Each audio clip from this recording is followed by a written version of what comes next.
lovers come to shoes slowly abate. When does your respirator turn down? When does your respirator turn down? When does your respirator turn down? When does your respirator turn down?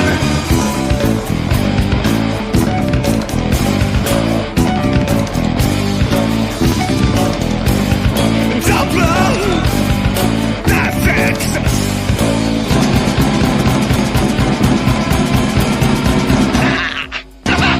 Your respirator, when does it turn down?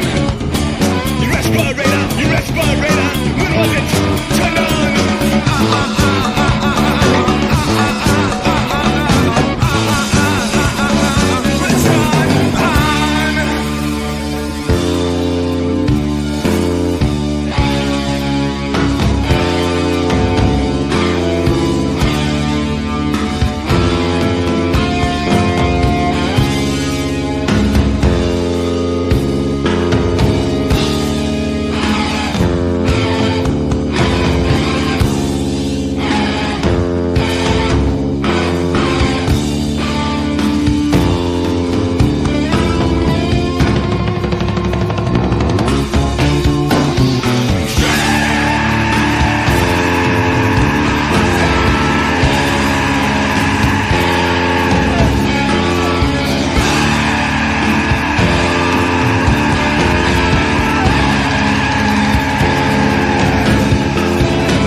They're in.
We bop beep bop to bop a doo doo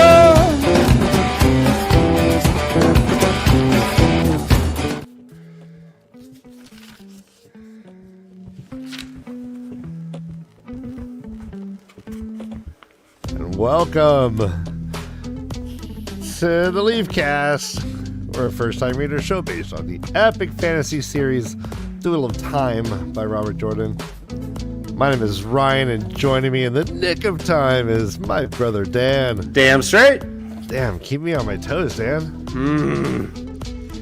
All right, well, hey, thank you all for joining us. We are covering Towers of Midnight, chapters 13 through 17. Through 16, sorry. Through 16, and this is episode 191. Dan, I feel like that Hadori is a little tight. Like, this might be causing some sort of like hemorrhaging. I can't put a finger between it. You look like a 70s basketball player with a fro. Thank you. All right. Our first term readers are incognito right now, but hey, everyone. Tonight's the night. Tonight.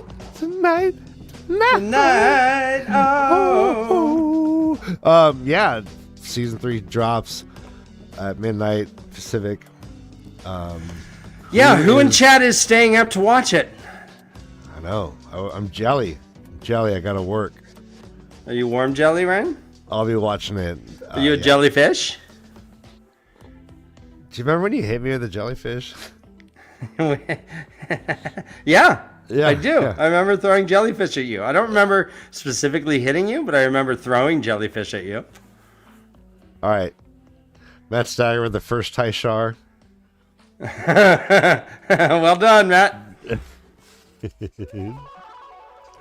It is 3 a.m. Eastern, correct, Glenn? I am watching it tomorrow. I can't. Hey, man, nobody got time for this. It's not. If it was live, I'd watch it. But, man, what am I gonna do? What are you gonna do? Go to sleep? Oh, you just stay up till like 5 a.m. your time. There's like 3 episodes. I think it's like more. All right. Well, okay. Hey, let's kill this intro. Let's bring in our special guest, the first time reader. We have 1 out of 2 so far. It's Josh's.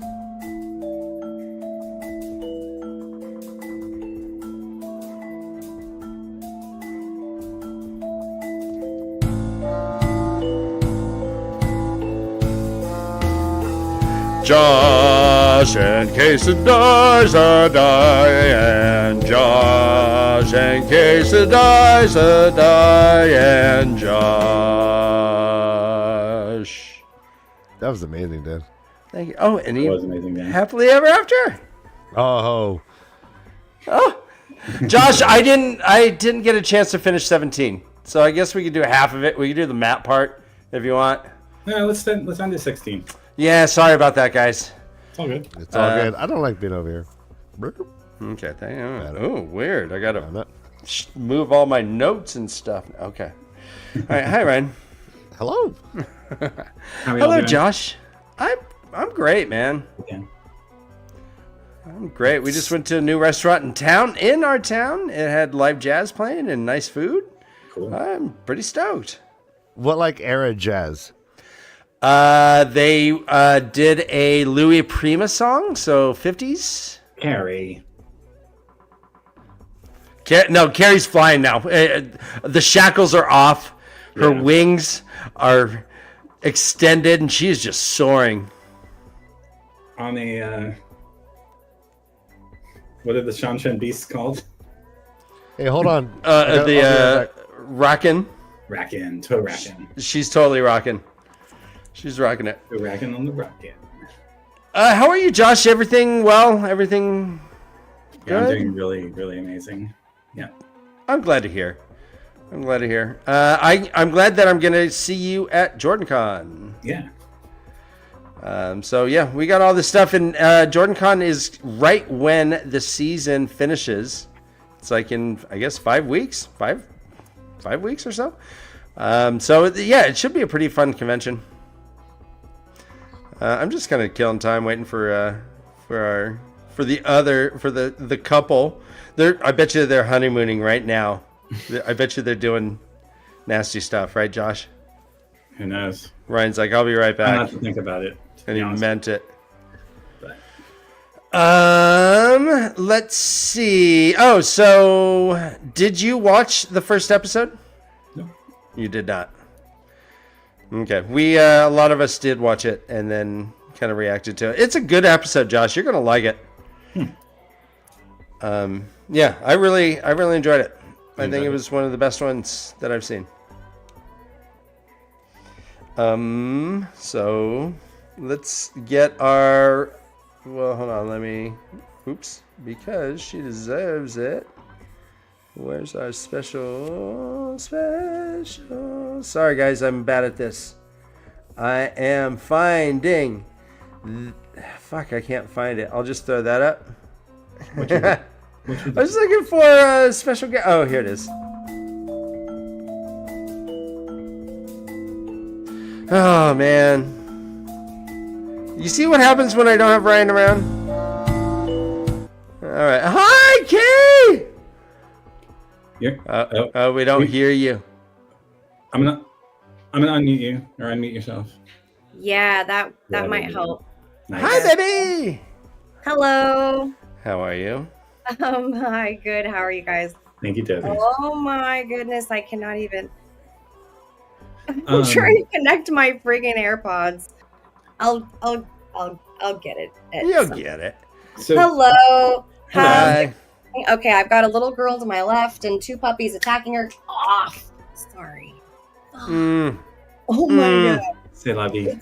And then the cat. So what? I was like, oh no, I gotta jump in because I could hear you guys, and I'm like, fuck. Ryan had to run out because Atticus, our cat, was like, did you hear the cat crying in the background? No, not No. at all. Oh my god, I'm surprised. That's actually shocking. So Anyway, was Atticus stuck by the drums? Noise I cancellation. don't know what. Wait, what? I said, was Atticus stuck by the drums again? No. Oh. No. I don't know what. And I can't see past this light. So Ryan just walked back in. I'm sure he'll fill us in shortly. But And yeah, I mean, easy. with you guys here, honestly, we don't Let's get even going. need Ryan around. Yeah. I know. No, who needs him? Who needs him anyway? Let's. As I don't know if you heard, I didn't finish chapter 17, so we're only doing. Honestly, neither did I. I couldn't take it anymore. Oh, really? And I don't like to complain anymore, honestly, about Perrin. I'm just over complaining about Perrin. But Well, hopefully that. Well, I hopefully the parent saga is done. He was like, at the end, he's like, his wife was back, truly and totally, man, or something. oh my god, something's wrong with Perrin. I think Ryan and I briefly were like discussed a possible diagnosis even for Perrin because like, are you kidding me? He's so dumb. And like he doesn't know who Fael is already at this point, and if he doesn't know, he won't ever know. I don't know. They're on 2 different wavelengths, anyways. I kind of like this picnic, man. We'll get into it. We'll talk about it. I kind of like the picnic. I think Fael was trying her ass off. She doesn't know. She's like, "What do you do for this thing?" Agreed, And Tam's Terry. like, we don't celebrate that. She's like, what? Uh, But we'll get to that. But first, but we're boy, dealing with chapter 13. Chapter 13 is called "For What Has Been Wrought" with a I W. love- This was my favorite chapter by far. So good. I loved that text. You're like, this was so fucking good. So epic. This is from Min's point of view.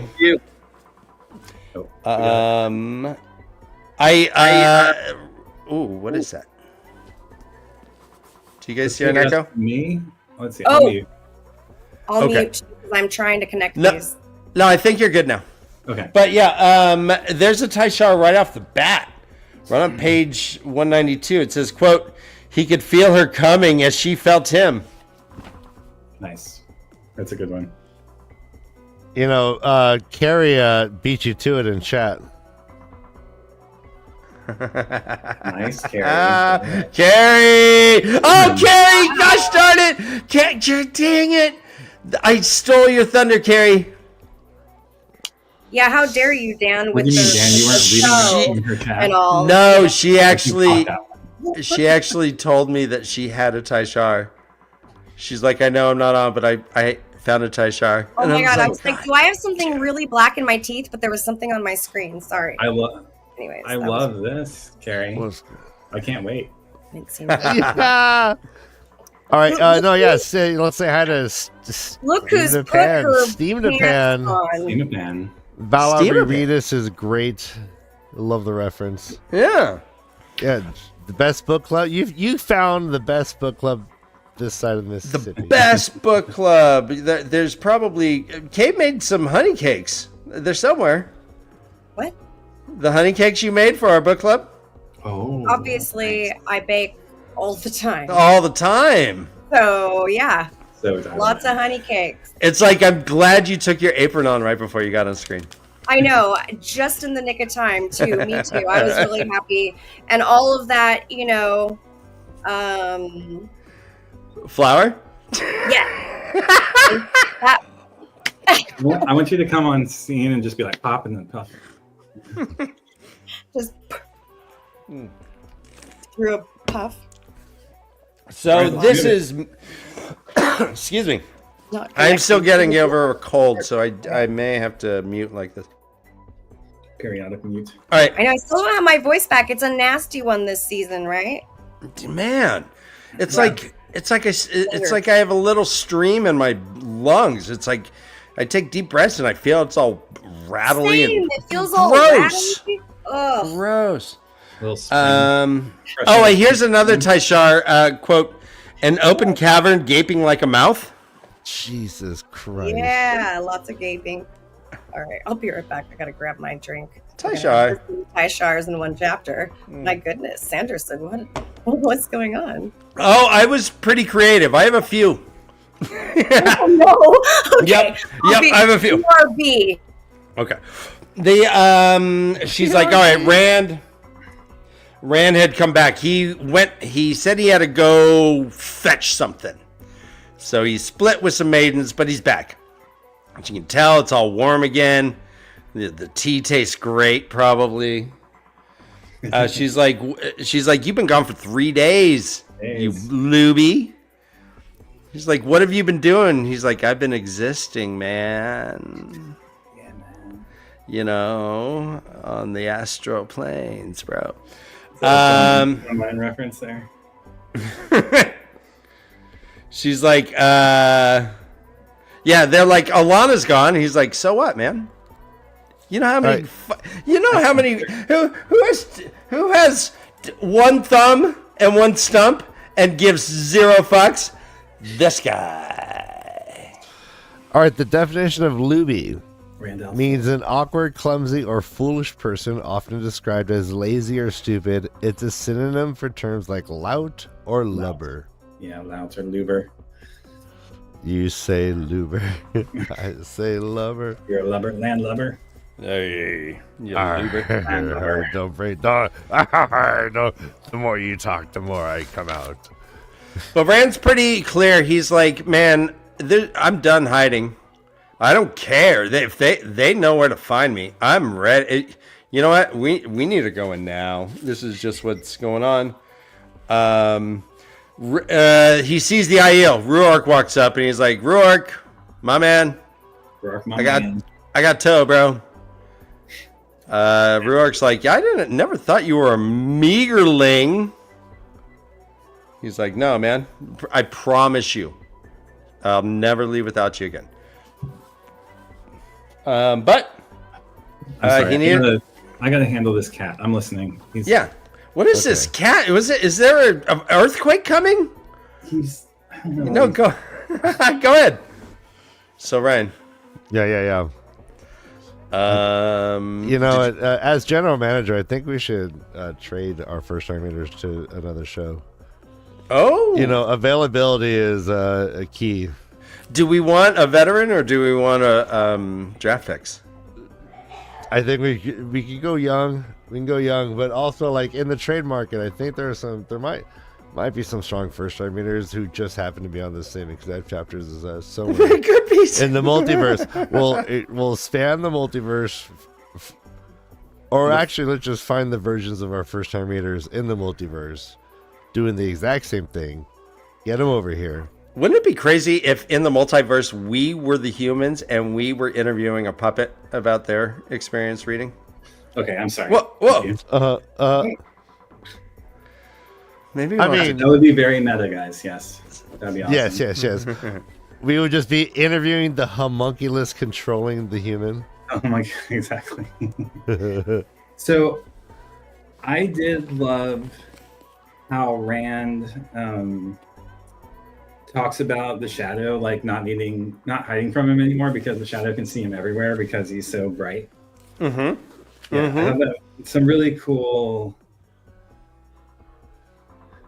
Brandon Sanderson style info drops in here. Like it's different than a Robert Jordan info drop, but there's really neat ways that and he does this in his fiction too, just like how he delivers the magic system and the political stuff. It's like it's just very interwoven with the rest of the narrative. It's like Min sees Rand and says, quote, he seemed a fire with life.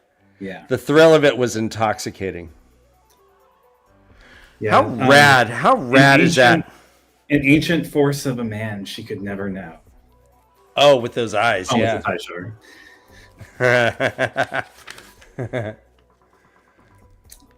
Yeah. In fact, she was like, "Is that even the same dude?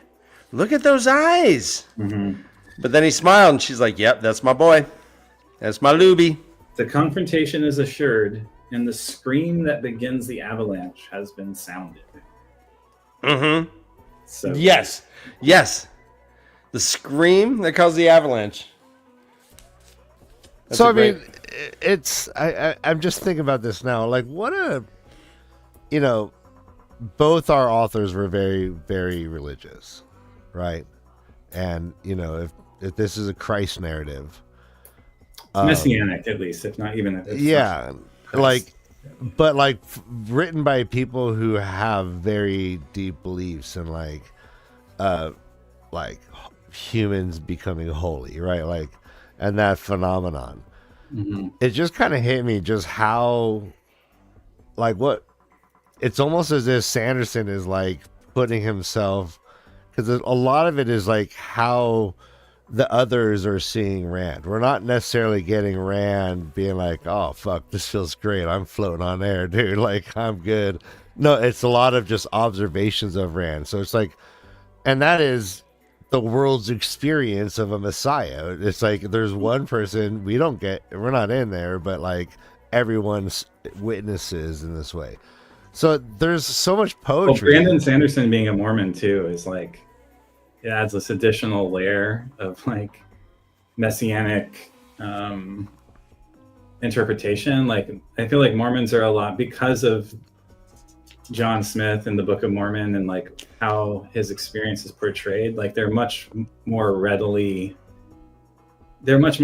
to see like messianic messages, I think. And so it is interesting reading his writings through that lens. Yeah. Let me ask you. You brought up a good point through perspective. Do you think that we will get a point of view from Rand now that he's enlightened? God, I hope so. Yeah. I think we already are, though. We're getting everyone's point of view. We're getting Min is like, oh, here he is. Oh, like his actual POV, like being Right. significantly different. Are we going to get into Rand's head and such? Also, Carrie brought up a good question. Was she seeing Luce Theron? Was she I think seeing so. an old I think man? so. Yeah. And we've already seen it a few times, even before the merger happened. The merger, it's like a business transaction on Wall Street. The merger of LTT and Rand, yeah. Yeah. But even I like the before- merger. It's good. Reese. Oh, hi, Reese.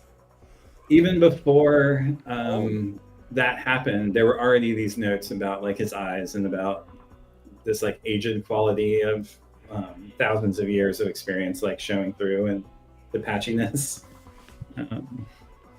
Yeah. Kind of like Aes Sedai-ish, but for Rand. Yeah, exactly. That's a really good analogy. Okay. Thanks, buddy.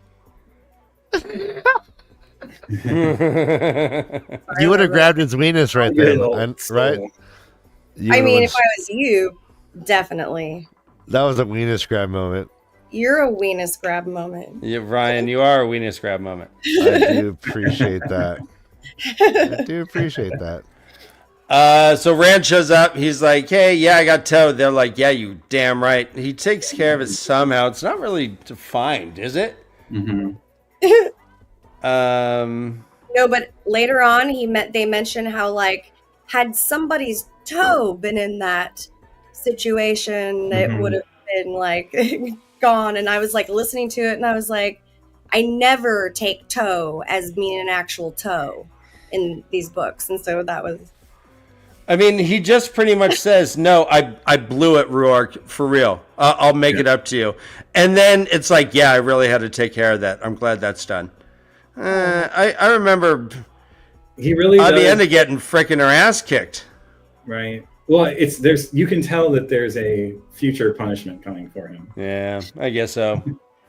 I think that was the implication I took away from it. But he does meet, like, he embraces Tam. He smooths out the stuff between the maidens and him. He has recently talked to Egwene. Like, he's blown Naive's mind. Like, I don't know. There's just a lot of Yeah, it's like the 4th step of 12-step program. You go apologize to everyone you've done wrong. Apologize, right. Yeah, and own what you've done, I guess. How do you? Oh wow.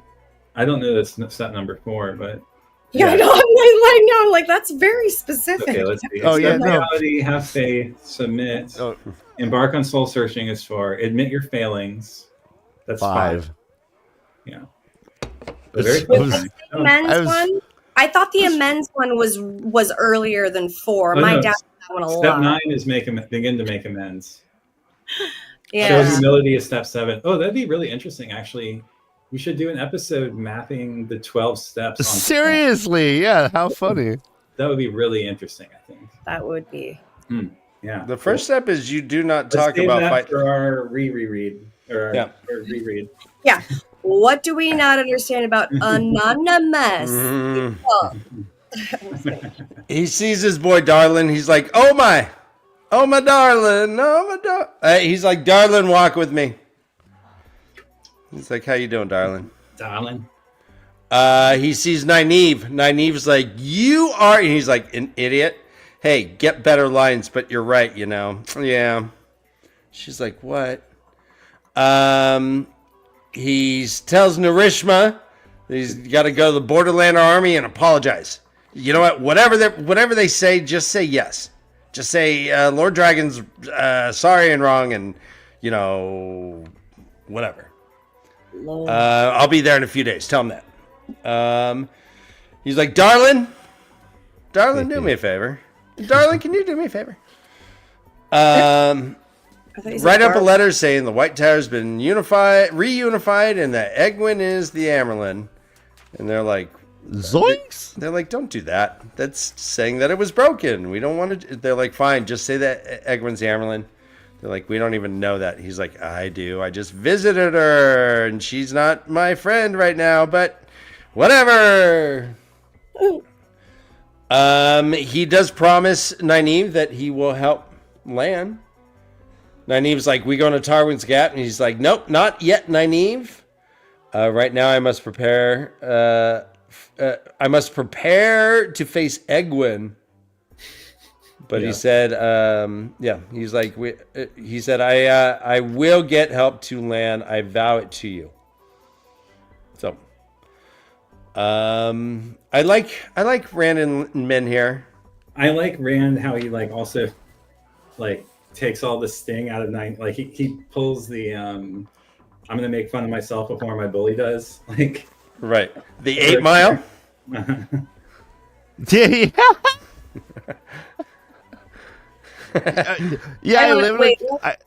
8 Mile. What does that mean? Dan, give us 8 Mile. Oh, it's when he said he negates a rap battle by stating all his own flaws. That he's a white boy, that he lives in a trailer park with his mom, that those guys over there fucked his girl. Like the movie 8 Mile? Yeah, the movie 8 Mile. Yeah. Okay.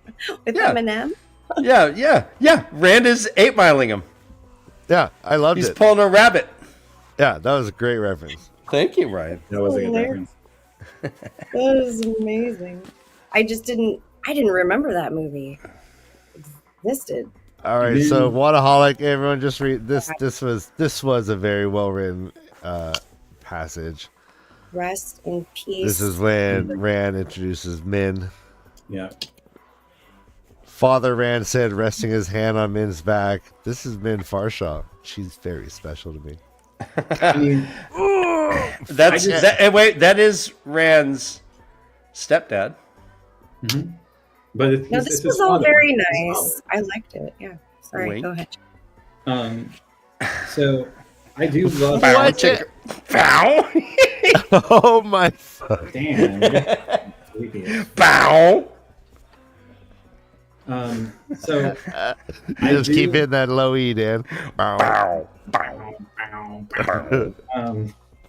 I do love how Rand's like emotional intelligence comes through here. Like he's such a different like what I don't get, how does Rand like somewhat backwoodsy like I just don't understand how Rand plus Luz Theron equals Christ-like, highly empathetic, emotionally Thank intelligent. you. Like I love it, but But it's why? like, there's another piece in the equation that like This it's like is a there's a missing weird- variable in the equation.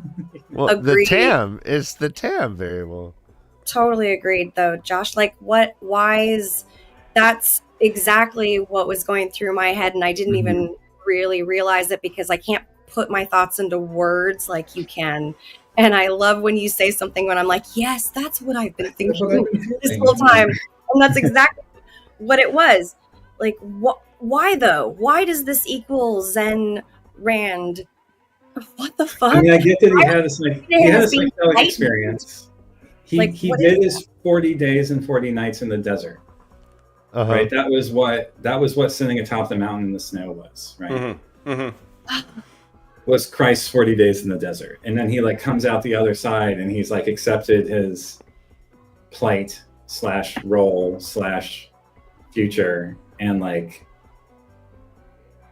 that's Well, what makes that's where the zenness comes from, I suppose. But No, yeah, he essentially, but you combine the 40 days trial, but there's also this, Jesus didn't come out of there with an enlightenment. This was Rand becoming Zen Rand, like, or even more, becoming God Rand. Bodhisattva Rand, at least, yes. Yeah, like he's a god now.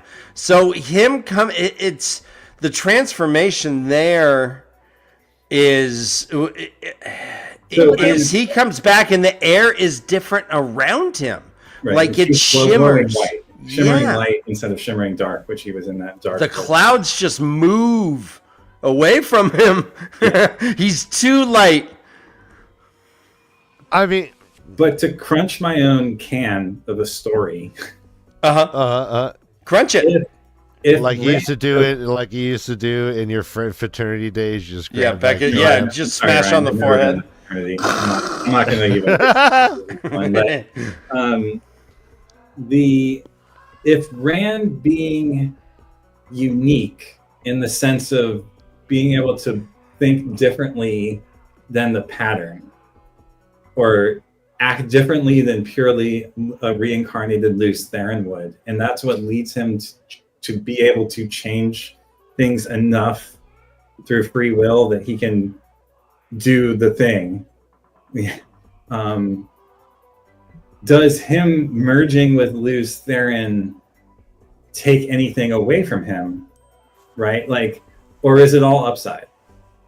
That he and Luz Theron are now merged in this enlightened being, right? It appears to be all upside. So but like, if this wasn't Brandon Sanderson writing this book, what would it look like? Right. Would it be different? Do you feel? I'm not sure the answer to that. Do you feel a huge disconnect between like the Robert Jordan books and these? Not. I mean, they are different, and you can tell that these books are heading towards a resolution on every page, which Robert Jordan was notoriously bad at. Yeah. He felt like he was spinning his wheels for 95% of the book, and then the last 5% might resolve some things. But I get it. Like he thought he'd be writing the series for many books for many years to come, right? So in no way is that a criticism. In fact, it's part of what makes the series so deep and like rich is that I think Robert Jordan would have had Rand be at the point where it was a do or die moment. Right. I don't know if it would have worked out the same way, but I think he would have come to that apex, essentially, that Brandon Sanderson literally had him on. Right. Yeah, he was literally on the top of the mountain that forged him. Yeah, and he created in his previous life. And let's not forget, Rand said that he and Luz Theron were always the same to begin with. and that he died. He had died there, right? Was kind of his.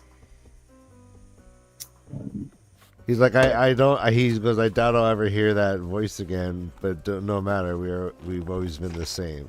Right. Which Right. I still think about. Yeah.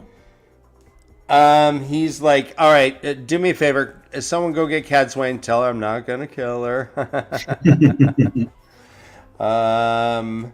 He's like, and get all the lords. Get them all. Get them all. Just line them up. Get He's him, like, pick him up, pick him up, hit him up. What is that? Rawhide? Rawhide. Thank you. Rolling. He apologizes to Cadswain. He's like, you know what? My bad. I'm still not a fan of how you treated me, but Yeah.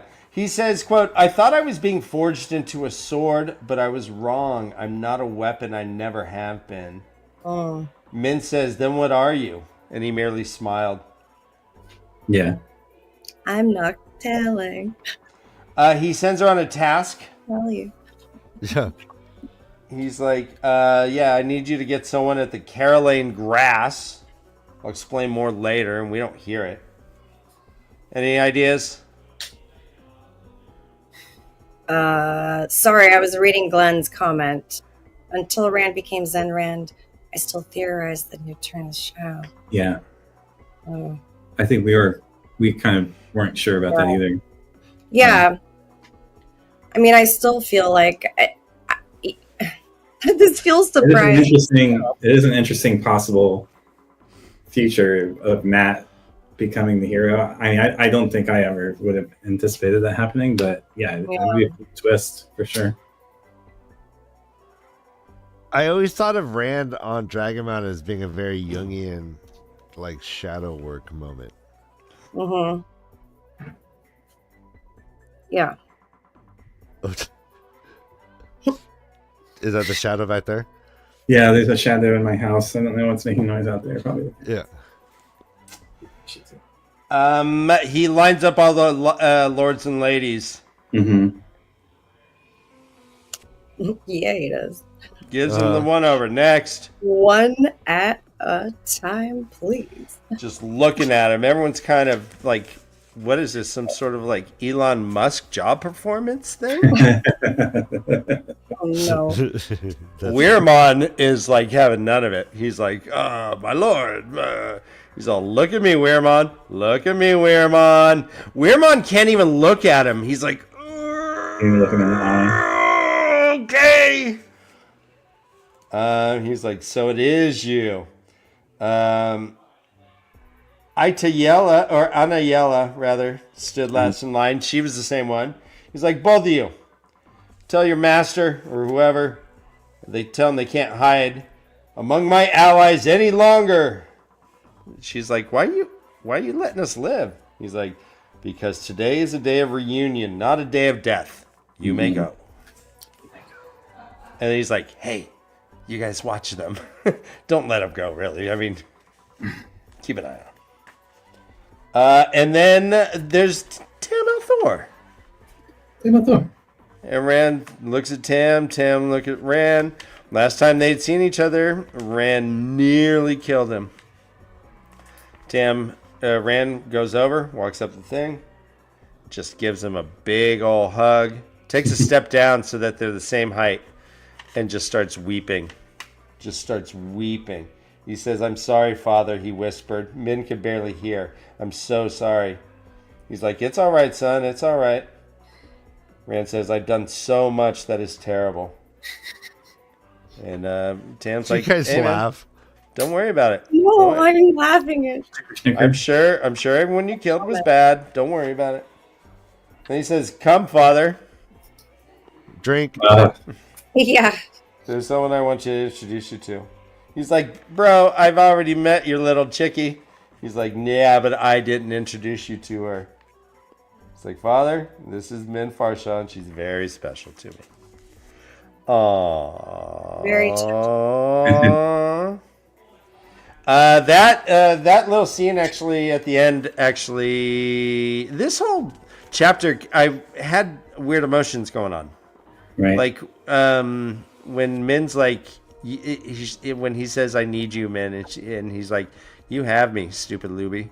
Like that Right. thing, like that.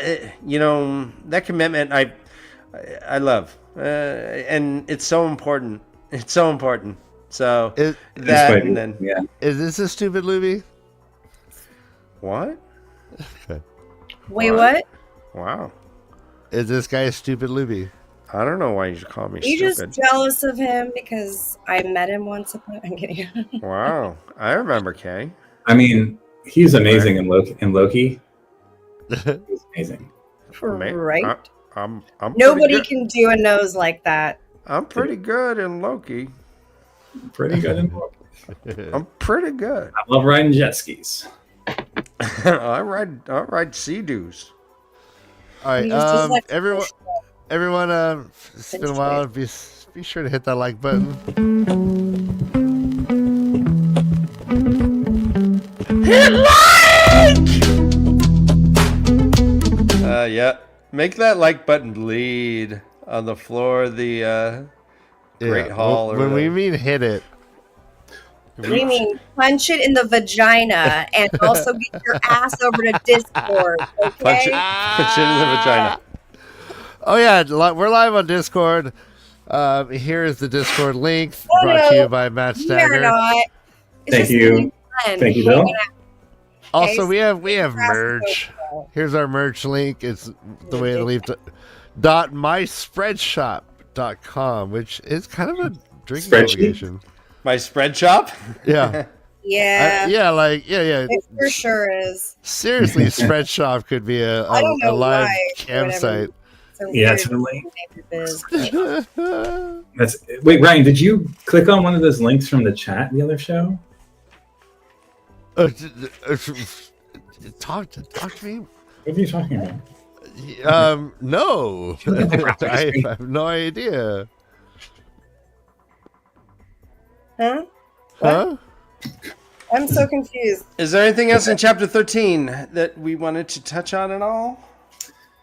Who's stamina pan? Stamina pan? Is that stamina? What No, is that? steam pan. I think no. Steamapan. Steamna. Steam in a pan. Pan. Steam in a pan. Steam in a pan. Steam Okay. Japan. I That's think. all my Google Oh, recognized it. steam in a pan. That's how I read it. Steam in I a think pan. that's a Taishar. Steam Japan. Yeah. Drink. Um, Oh, hi. Yep. Sup. So- Sup, dude. I think I'm good. I'm assuming. Okay, let's jump to chapter 14 then. Mm-hmm. This is called A Vow, and this is through Egwin's point of view. She's just chilling on a mountain. She's like gripping the grass with her toes. There's page are you butterflies. on, Dan? I'm on page 200. Okay, mine's a different. I got the stupid little book. Okay, it's the beginning of chapter 14. Okay, but still, I can figure it out from there. 200. Thank you. Hey, look at that, Dan. What am I looking at? Yeah. Oh my God, Mr. Stovey. I just I put like- chapter 14 as a Oh, banner. nice, Remember you nice. said the numbers of the top That's left? fine. Yeah, I do. Yeah. Whatever. Forget. No, it's great. Well done. So informative. So not much string flame. Jesus. It's all well. No pegging happened, so you didn't miss much, Toby. I In mean, fact, here's the Taishar Oh. Dove's quote.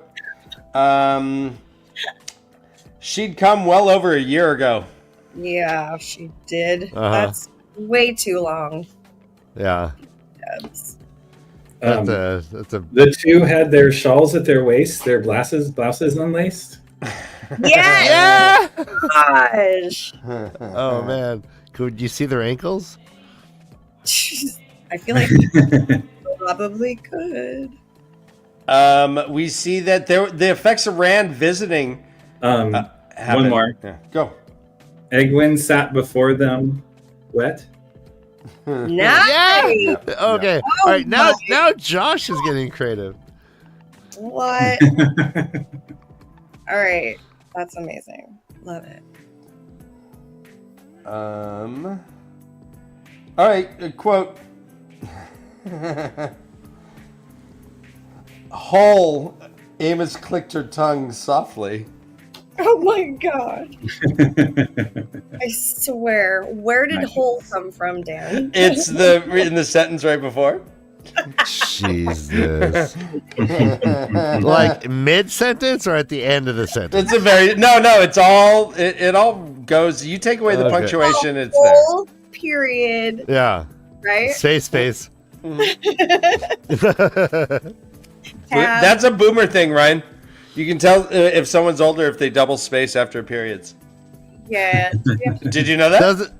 That's such Oh, a... well, I mean, no. If I was a teacher, I would fucking make my entire class double space that shit. I say, I don't give a fuck what your phone does. I don't give a fuck. Like, we're double spacing after a period. End of story. How do you know it's not a... All right. Well, lol. people don't. I mean, Dude, that also, I feel like, is a very dated thing, though. Like, where... Spacing is everything. It feels Lamau. frustrating that it's not spaced when it's not spaced properly, and I agree with that. I'm just saying it's also a dated thing, and I think we're just all dating the fuck All right. up Do we need it? unnecessarily. All You've right. got I'm doing a poll. All right. Hey, let's check in with the Dusty Wheel. See how many people are watching. How many Oh, people are watching the Dusty Wheel? 372. Down from over 500. Ryan, I'll give you $1 if you go on there and say things are funner at the way the leaf. No. Put a link. No. But I for a second I was like, I wonder if like our little leafleteers were in there, fucking like subterfuge, like no. trying We're like, let's what? stick our spy mods on them. We see Dovey in there. We're like, Dovey. what? All right, this has to be sarcasm. Has to be. All right, we're doing a poll. All right, I do double space, I but do I'm too. old. After the period? Yeah. Double spank. I thought it automatically double spaces you. No, that's MLA writing style. Double the pleasure, double the fun, right? What boys? happens when you're typing? You do the period, and what is that? Is that 1.5? No, You hit the tab button. I don't know. it might. No, you just hit one. I always do one space, but you could do an. It might do an M space. No, I think it M- automatically makes it bigger after a period. No, No, on my phone Just if you fucking double just it, no, on my phone No. at the end of No. a period, right? no. I'm a technologist. All right. All right. No, fine. thank you. This is a stupid conversation, so let's go This is on. really can we move on? It's a stupid conversation. This is stupid. You're so no, stupid. it's not stupid. I like spaces also, but also we're done with this conversation. If this conversation was a sandwich, Oh no, he I left. wouldn't even give it to a hungry person. Right? I'd be like, sorry, Damn, Bri. it's a really Damn, Bri. old, dated sandwich. Yeah. There you go. Gross. So sorry, it's so moldy. Hey, Undated this old. mayonnaise is Don't really eat it, old. but I just wanted to do the gesture. Hi, thank you, Skyscore. I know. All right. It's like it's like going to your local video store and not watching Okay, Netflix. we are Video Depot. All right. Video Depot. So if you want to be here for more dated references, then we're Half of our store is behind on curtains. the street with Blockbuster. Yeah. Who knows Mr. Video bitches? That's right. I'm drinking. Yeah, Okay, I so- agree. I agree.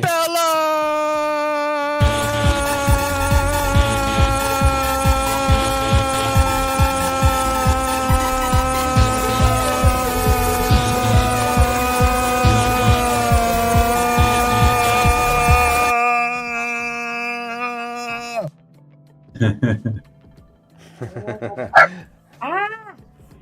Brianna. So, chapter 14, she's on the mountain. She's just like, oh, this is great, but I got business to do. Even in my sleep, I got work to do. Boom, she closes her eyes. She's in the Stone of Tear. There's Amos and Bear just hanging out, boobies out, just All waiting right. for her. And Egwin felt a surge of relief. Okay. I'm down with that. Tashar. she talks to the two. They're like, she's like, I ain't taking off my shirt. And Amos is like, huh, look at you, yuppity bitch. But you don't know. Maybe she just gave her the look like because it's like, wait, you're not doing it? Or it's because, of course you shouldn't do it because you're not IEL, don't appropriate. Really weird. Yeah. She's like, so I got the White Tower together again, and I'm their boss. I'm the Amerlin. They're like, really?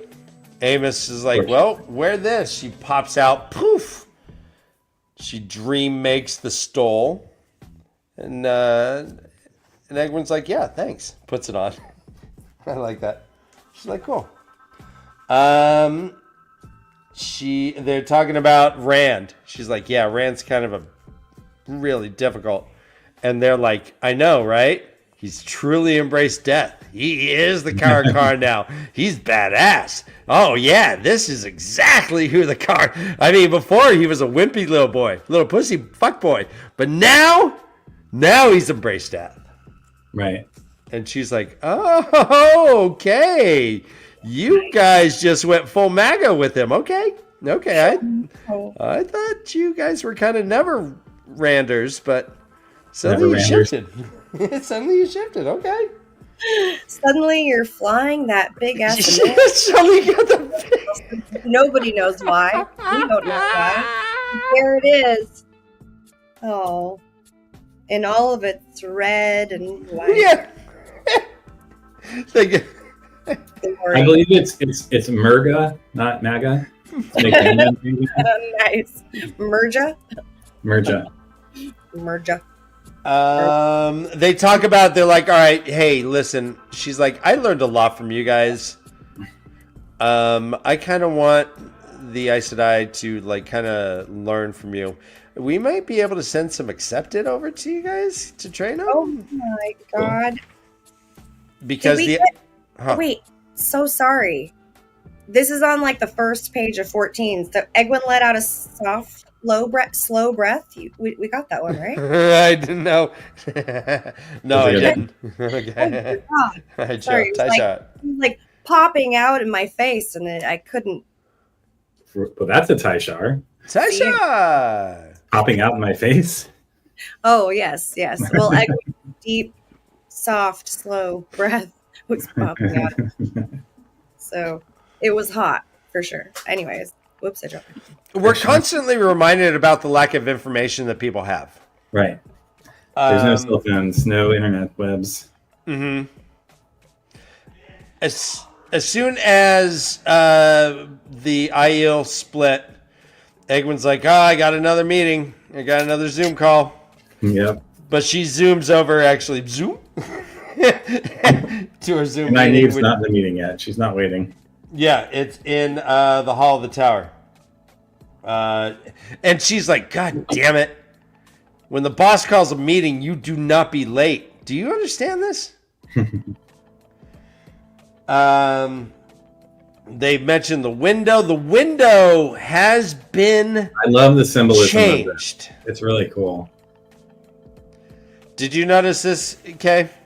No, I was gonna say more, Josh. She makes it apparent. I mean, she says it's basically like the dragon fang is combined. I'll read it right here. It says, as she turned from the window, then froze. There, set into the glass below the flame of Tarvalon, was a large segment in the shape of the dragon's fang. That wasn't part of the original window.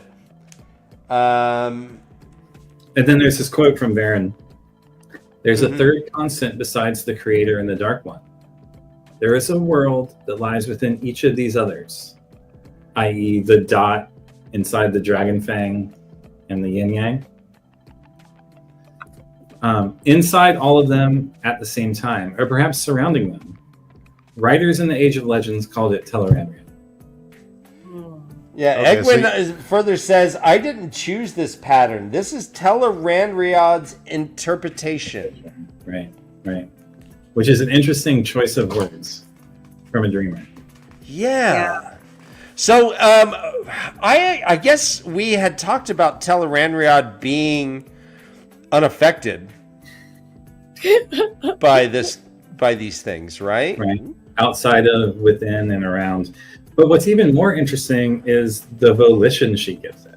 And that, having read the Varen quote now 3 times, she places Tel'aran'rhiod in the same locus of ideas as the creator and the Great Lord. Correct. So does it have volition and consciousness in the same way that the creator and the Great Lord do? Or is that just a byproduct of the way that language is structured that she references it in that way? It could go either way, but if Tel'aran'rhiod has its own volition and is a being in the same sense that the creator, well, presumably the creator is, and certainly the Great Lord is, then how does that change things? Does it? I don't know. It's very interesting to think about. Yeah. Well, if then Dreamwalkers would essentially be prophets? Right. Prophets of this other being. Again, this goes back to Gnosticism and this idea of like the source and Idalbadoth and like the Satan being 2 sides of the same coin that's surrounded by this deeper holy divinity that is nameless and formless and pure.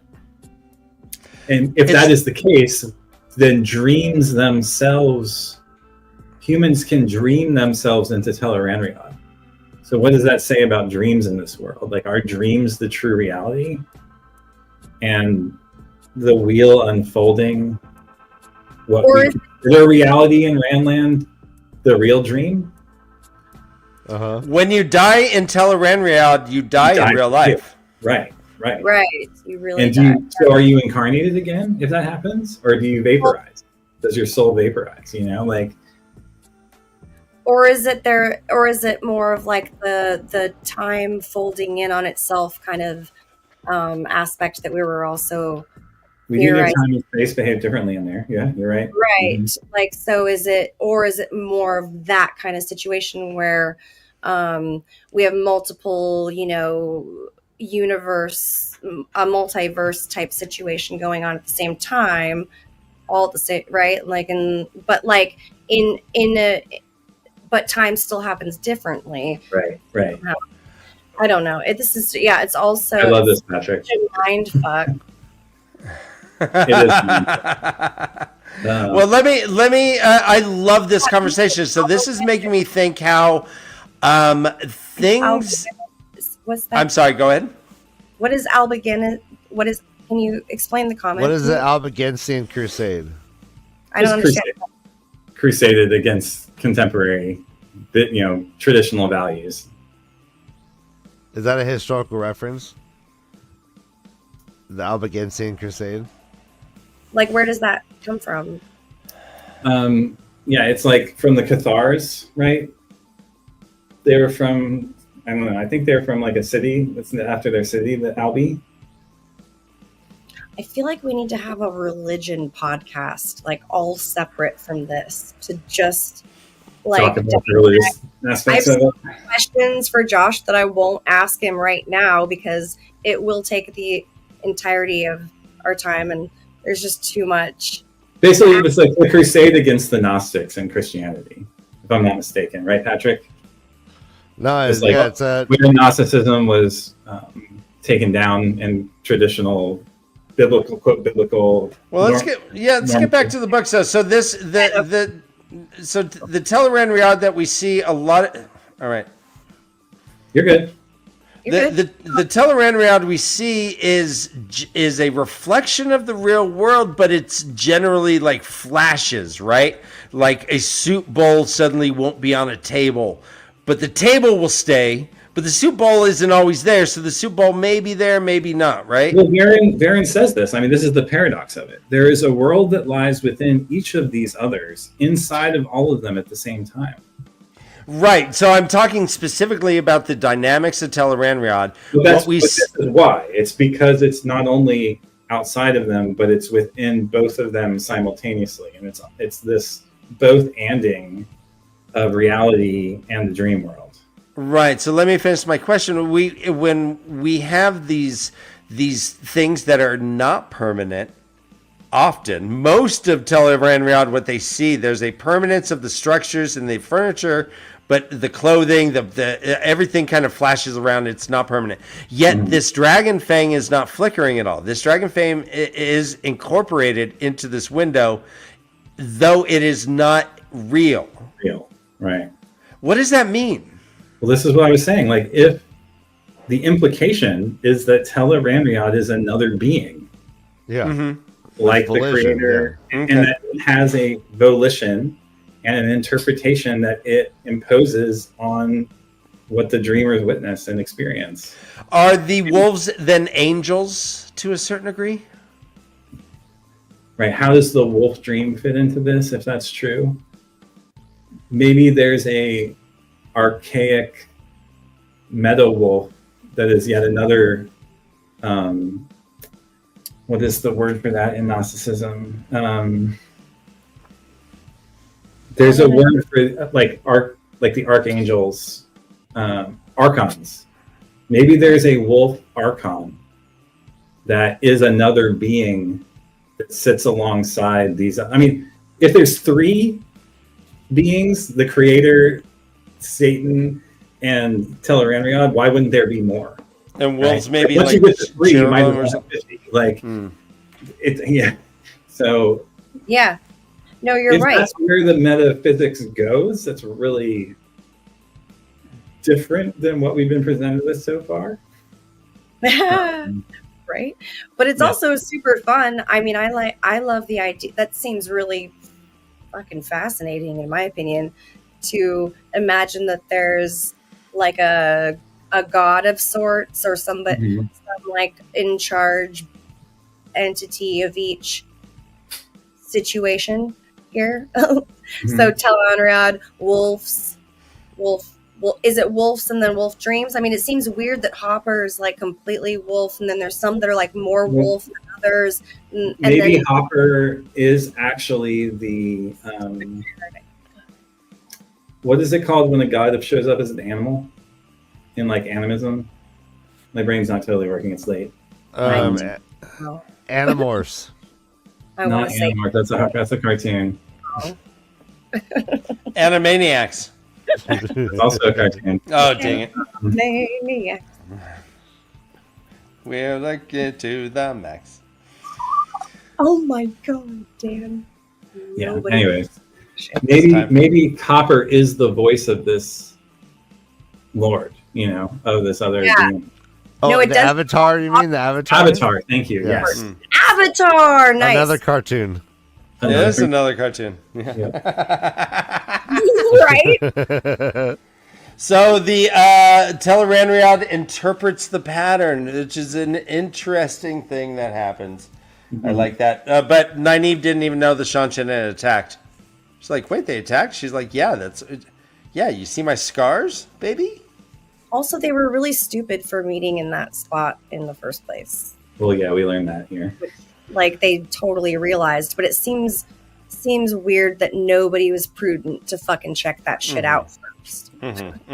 This is why They all felt the eyes in Teleranriad.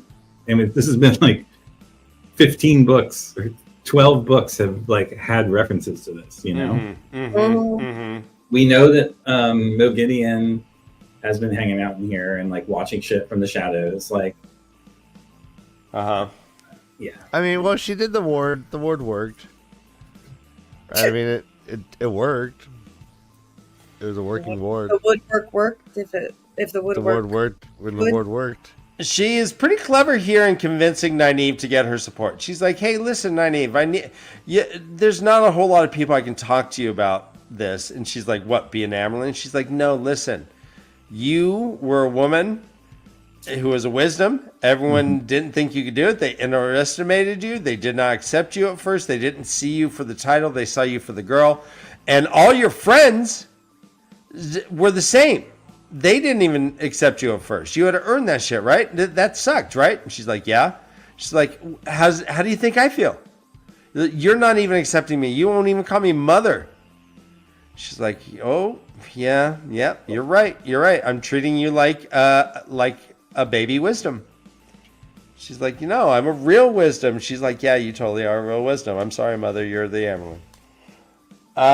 She's like, all right, I need you because I can trust you implicitly. I need you to come back.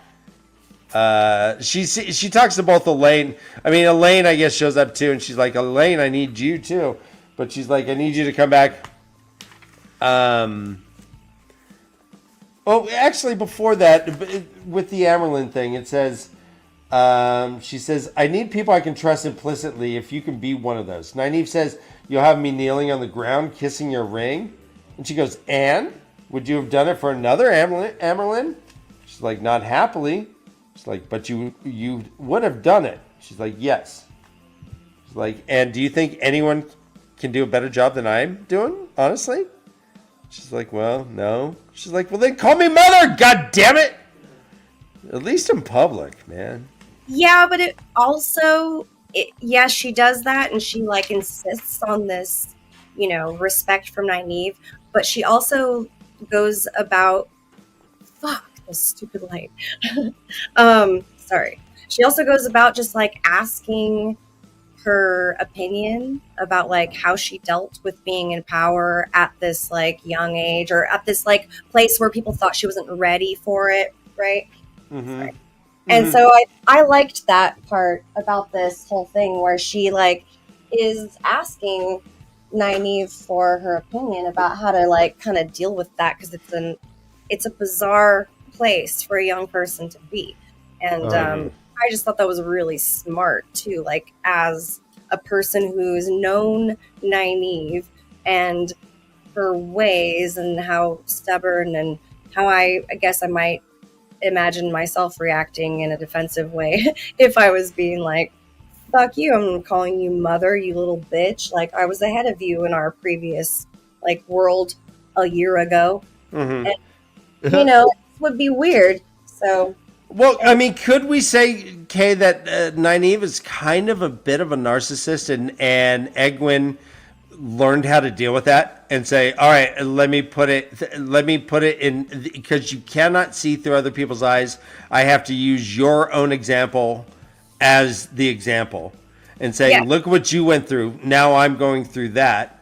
Yeah. Do better. And she's like, I will. Really helps her. Exactly. Totally. Yes, Dan. Totally. But I almost think realize and understand how difficult her place is in the world currently by relating to her in this way that makes sense to Nynaeve, and also is like a kind of a competition, because she's like, I bet you couldn't even like really, I know it's going to be, it's just going to be difficult, but like if you're going to do that for anybody else, like you might as well do that for me. Can you? There's like a challenge in there. And like, so she responds to that, and she just knows her so well. It's just like it's a testament to their relationship previously to all of this stuff happening. That's all. Right. Egwene's pretty much saying, I didn't write the rules, but at least try to follow them. If you won't follow them, then who will? Damn it. Yeah. You're supposed to be my friend. Yeah, so come back and take the oath rod like we all did. I know we were all tough before, and we were all cool, and we're like, we don't need the rod, but guess what? We do. So come do it. Go, Josh. No, I mean, I was agreeing with you. I mean, it does feel a little dumb. Like, I don't like that Egwene has become such a stickler. Well, keep in mind, just like probably a week or two ago, she had everyone re-swear on the oath rods. And yet their lives by 300 years. And yet there's a couple that are calling themselves Aes Sedai that are her best friends that haven't even done it once. And she resisted doing it, though. Yeah, that's she only did it because she had to set the precedent that to catch the Black Sisters. I mean, so let's roll this back. If Varen hadn't revealed the architecture and the identities of all the Black Sisters, would Egwene have taken the oath rod? I think the answer is no. That's a good. She had to set an example, and she is telling her friends the same She thing. only You had to have set an example in order to fix this much scarier problem. Yeah. And if that hadn't been the case, I don't know that she would have taken it. That's So how does that That's a change great it? point. I mean, obviously, the story happened the way it did, but it's like it's interesting to think about how that might have looked different. And that's why Right. it feels just a little dumb that she's like, she's like very manipulating Nynaeve right here in a very masterful and conniving way. Yeah, it's well done. And she says herself, she says, you, hold on, what is it? She says, You guys see that as manipulative, though, and I see it as like a testament to their friendship and knowledge of each other. And It is a testament to their friendship and knowledge of each other that she can manipulate her so masterfully. well, yeah, I guess so. But, I mean, okay, so like, well, actually, no, I want to honor what you're saying, Chris. Okay, so you don't think she's manipulating her? You think that she's cashing in on the value of their friendship to her, as opposed to manipulating her? I do think she's manipulating her because she just knows how to tap into what works for Nynaeve, and it's clear that she's understanding that about herself and also doing it still regardless of knowing and more and having awareness of it. So it does feel manipulative. Okay, it does. I mean, I could see a more kind and empathetic interpretation being that, Egwene loves Nynaeve and wants her to be the fullest she can. But there's so much self-servingness in this that it's hard to imagine it's just being done out of the goodness of Egwene's heart. No, I don't think that. But I think that Nynaeve is also aware of what's happening. And I think there's a difference in the whole, like... It's not having the wool pulled over her eyes. That's true. Being used in that way, like in a negative way. Like, yes, it is a manipulative thing to do because she knows how to push Nynaeve's perfect buttons, like do this masterfully. But she also just... Okay, I think to your point, Egwene is the boss. She could have just said, Nynaeve, be in my office at 9 a.m. Right. And fucked off. And, so she was being as gentle as she could. No, it does serve her well to do this, but she also then became like more forceful in the way that she was like demanding that Nynaeve addresses her as mother, etc. So I don't know. There's just an interesting dynamic happening here. It's quite uncomfortable. From a socio-political, as a people pleaser. Sorry. No, yeah, I hear you. No, so as a socio-political, anthropological examination of this, like there's a very traditional modality of power that Rand and Egwene both like put on the cloak of. The word is escaping me there, but like suddenly Rand and Nynaeve are these figureheads of power in these like incredibly hierarchical, very traditional hierarchical structures of governmental. Yeah, like it's like they were born to do these kinds of things instead of like having fallen into it, which is what we understand having happened. And there's like a monarchy. Yeah. Yeah. Or like these, I don't know. It's coursing through their golden veins.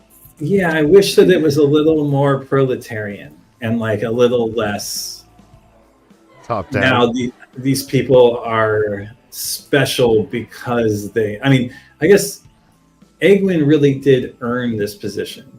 It's not all of them, Whereas Rand has the soul has the Holy Spirit, quote unquote, within him it's. I wish that it was more anarchic and more anarchy and less this bending over and being pegged by traditional, hierarchical power structures of masculine Western society. I don't know, like patriarchal Western society, but it is what it is. Yeah. Christian Rapper makes a good point, and hello, Christian Rapper. I hope you're dressed dapper.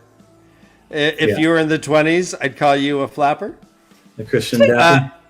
Egwin was all about the three elves after talking to Swan. She is easily influenced by whatever group that she is around. In book 4, she was dressing like Aiel. Mm-hmm. She's become more independent since she suffered the switch at the hands of Mistress of Novices. So, I mean...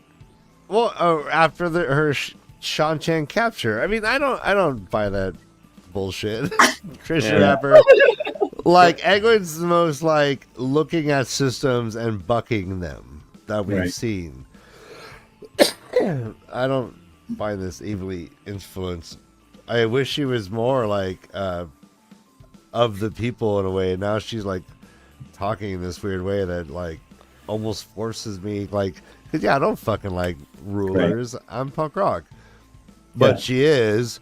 And to Josh, your point, you're saying she's self-centered. I bullshit on that. Like, she's the self-centered, self-serving. Well, but herself. Self-serving is not self-centered. She's completely embodied that herself is not one thing. It's all of the White Tower, and therefore all of, like, the world. That's what makes her self-serving, is that she's manipulating Nynaeve for her own means. Right. Granted, it's a noble means. Right. Would she be pulling Nynaeve away if Nynaeve had already? They want Nynaeve around Rand. They want someone like Nynaeve around Rand, I would think. And that she's saying, "Yeah, I know, but this can't wait. I'm sorry, we got to do your review. Oh, and you may have to do like a test." We'll forego the test, and Nynaeve's like, I'll kill that guy. Test. This could, I mean, like, what? She fucking gets there in the morning, has a continental breakfast, does the test, maybe some meetings, and then she fucking gateways back. It's like a day at work. All right, it's like it doesn't make it sound that way, but yes. All right. Well, no, they do mention actually the gateways, and they've gotten too lackadaisical with that whole situation. Right. Elaine, yeah, be rough.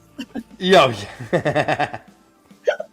Elaine shows up. They hear the wards. They're like, "Oh," and Elaine pops up. They're like, "Hey, where were you?" And they're like, "She's like, I didn't set off no wards. I didn't set off no wards." Dun dun dun. Ain't nobody got time for that. They're like, "Oh, okay." So Egwin. No, I didn't fuck around. I mean, I didn't set off any ward. Yeah, it wasn't me. So Egwin does like a special ward that like makes it so that you could hear whispering everywhere and people want to get closer, but it never gets louder. It's pretty rad. It was pretty rad. Very CIA. And they talk about first of all here's probably my best no, it's not. Taishar, quote, releasing him upon the world, Elaine pursed her lips.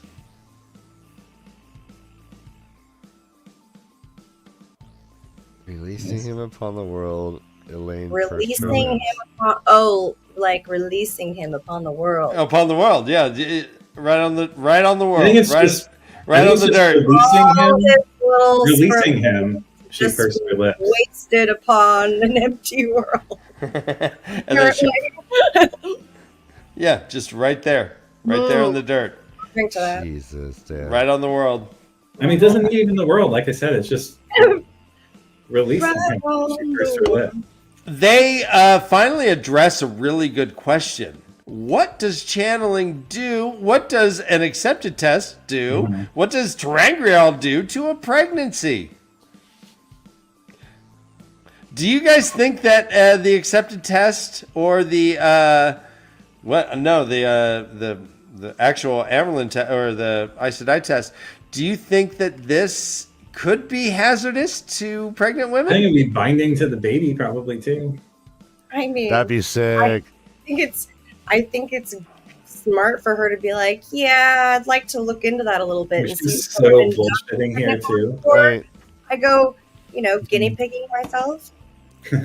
Like this Like- Aecidite. Wait. So we Yeah, got. but this is coming from the lady who figured out how to make terangrial no, and Honestly, this is. Wait, I and know. I this don't know is. what she's by worried like about. fucking with weeds. Yeah, it's just All right, she's but- so fucking with them. But In also- her, like, belly bubble, because Min has predicted that shit, that it seems counterintuitive. Yes. Well, that's why we know she's just Well, I'm fucking with them. worried about it all of a sudden. Now I'm Well, worried. that's because she's manipulating the situation. Yeah, exactly. She's in a place of power, and it would be better for her to not have to Queens lie. abide by any fucking. Yeah, Yeah. the chat agrees. This could be problematic. There's some Dune shit right there. The binding rod, yes, a problem. Damage done, yes. I don't. Chat agrees. I never But saw Miss Dune Prophecy. or read it. Maybe you've she. never Maybe seen they Dune? become little Aecidite fetuses. You got to watch the new ones. They're like the best movies made in the last decade. What one? What? The new What? Dune movies. Josh, The Chalamet Oh. Dunes? No, I don't know what the will pregnancy aspect of it. I will try. I will watch Dune That's and how. watch the new season of Wheel of Time. Well, that's and Dune. We'll do our Dune recap after we're done with this, right? Just be, yeah. Well, we need Josh to walk us through that shit. So Egwin is like, "Hey, you tentative queen of Andor. Hey, you chief advisor to the Dragon Reborn. I need you for a meeting. You need to come here." Elaine's like, "Do some research first. I need an HR representative, please. I need my union rep." Nynaeve's like, "Fine, I'll fucking come, I guess." Nice. And that's it. She's like, "I'll expect you here in the morning." She's like, "What?" All right. She says, "Hey, Elaine, I need a couple things. I need a whole lot of Dream Terangrial." She's like, "What happened to the ones I made you?" She's like, "They got stolen by Shiriam." They're like, "Shiriam? She's dark?" He's like, "Oh, girl, you don't even know. I super forgot to tell you some super. I important- super forgot to tell you about Super Variant and all her super shit." That's funny. So I do have to call it as a Dune nerd. Why Alcy just fucking nailing it right here? Oh, what's this? Okay. I mean, it's basically a Tai Shar for Dune. Yeah, that means nothing to The me. water of life. Spawn's Okay. the abomination, yeah. It's like a. But so the Muad'Dib, the Messiah in Dune, was born basically like because some shit was done while he was in the womb. So he's born like the savior. That's the Dune shit. Oh, I believe. So he's just floating around, and then here comes the fucking daddy. Yeah. Here goes the daddy. Hey, he's like, "Hey, ow, stop it, Dad!" All right. So Egwin's about to tell him all about I Varen, can't believe Dan and then the bells went off. No, come on, man. I'm tired. Oh, Yes, you're tired. Patrick. Tight, The water tight. of life is worm splooge. Exactly. From Sorry, holes? okay, From holes? Dust. Did we just blend holes with Dune? Oh, no tie's We gone. did. You No tie got Shar to was go. in that Discord for a hot minute. That Yeah. was fun. Let's see. So but she's about to tell him, and the bells ring off. She's like, "Oh, I know what to do." Boop. She pops up. What do you know? There's freaking Talva. Talva. It rhymes with the lady part. Vulva? Is it Tavagina? No, it's Talva. That's a Seinfeld joke. This is a really bad. That was a good Seinfeld pull, actually. Okay. And then there's Alviaren. Alviaren throws fire. Egwin pops up behind her, burns Talva to a Thank oval God. crisp, and Alviaren pops away. She's all rats. Why am I channeling when I'm in Tel'aran'rhiod? I could have just stopped her. Yeah. Nynaeve's like, "Hey, I sense channel." What the fuck? There's a burnt corpse. Talva's what- gone. I mean, what do we think of that whole notion that thought is more powerful than weaves in Tel'aran'rhiod? Well, we know that you can only channel spirit there, right? Or that's what we had intuited at some point in the past on this show, that you could only channel spirit, a trickle of spirit in Tel'aran'rhiod. Really? She just blew someone up with fire. Yeah, And we jet of did fire. see in the weird like MC Escher subchapter thing early on, they send Balefire at one another. That was so I mean, And that was presumably Virgit got Tel'aran'rhiod, attacked. Virgit got all fucked up. But maybe that was the true power. I don't know. There was some. So Egwin is a dreamer. We don't see anyone else. You might say she's a dreamer. We don't see anyone else channel other than her. So we don't really know. I mean, again, I'm very open to being wrong here. Oh no, I love it. Yeah. I'm not arguing with you. But Just this is my probably mistaken understanding at this point. no, John. All right, so Patrick Lightbody is saying that's if you're using a specific Terangriel to get to Tarvalon. Tel'aran'rhiod. Terangriel. Okay. I see. So it's when you're using the Dream Ring. Tarvalon, sorry, Jesus. Tel'aran'rhiod, yeah. Yeah, it's different in the flesh. Right. Well, in the flesh, we see Rand, but the girls aren't showing up in the flesh. I mean, I hope Egwin's not showing up in the flesh, or as the Hopper would call it, coming on too hard, or drink. Well, I mean, I don't know, man. We see Alviarin letting loose a jet of fire. But maybe she's there in the flesh. Maybe, just like Rand and the guy who's Moradin, Ishamael, right? Or no. It's alluded. It suggested that they were using the Terangriel that were stolen, though. Right. Oh, right. So they're there through the Terangriel too, right? Because we learned about that later in the other chapter. Okay. Yeah. Yeah. So they're like, huh? I'm just misremembering, but I thought that was something that we saw at some point. But yeah, it says Black Sisters. It seems they're making good use of those Dream Terangriel. I guess they're under orders to prowl the White Tower at night. Right. So she's like, yeah, I'm going to set a trap probably. I am sorry. Okay, never mind. I'm just gonna Okay. We're right at the very end of chapter 14. Okay, no, I got it. Yep, thank you. I'm and good. it says,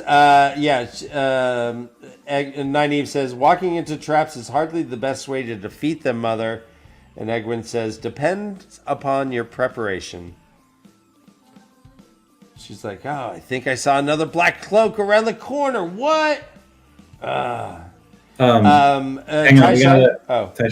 Yeah, you just say it. It's the same one. The two gasped, and Egwin took a deep breath. Steel yourselves. No, mine is different. I mean, steel yourselves is like... Mine is behind her. But the woman had a tongue on her.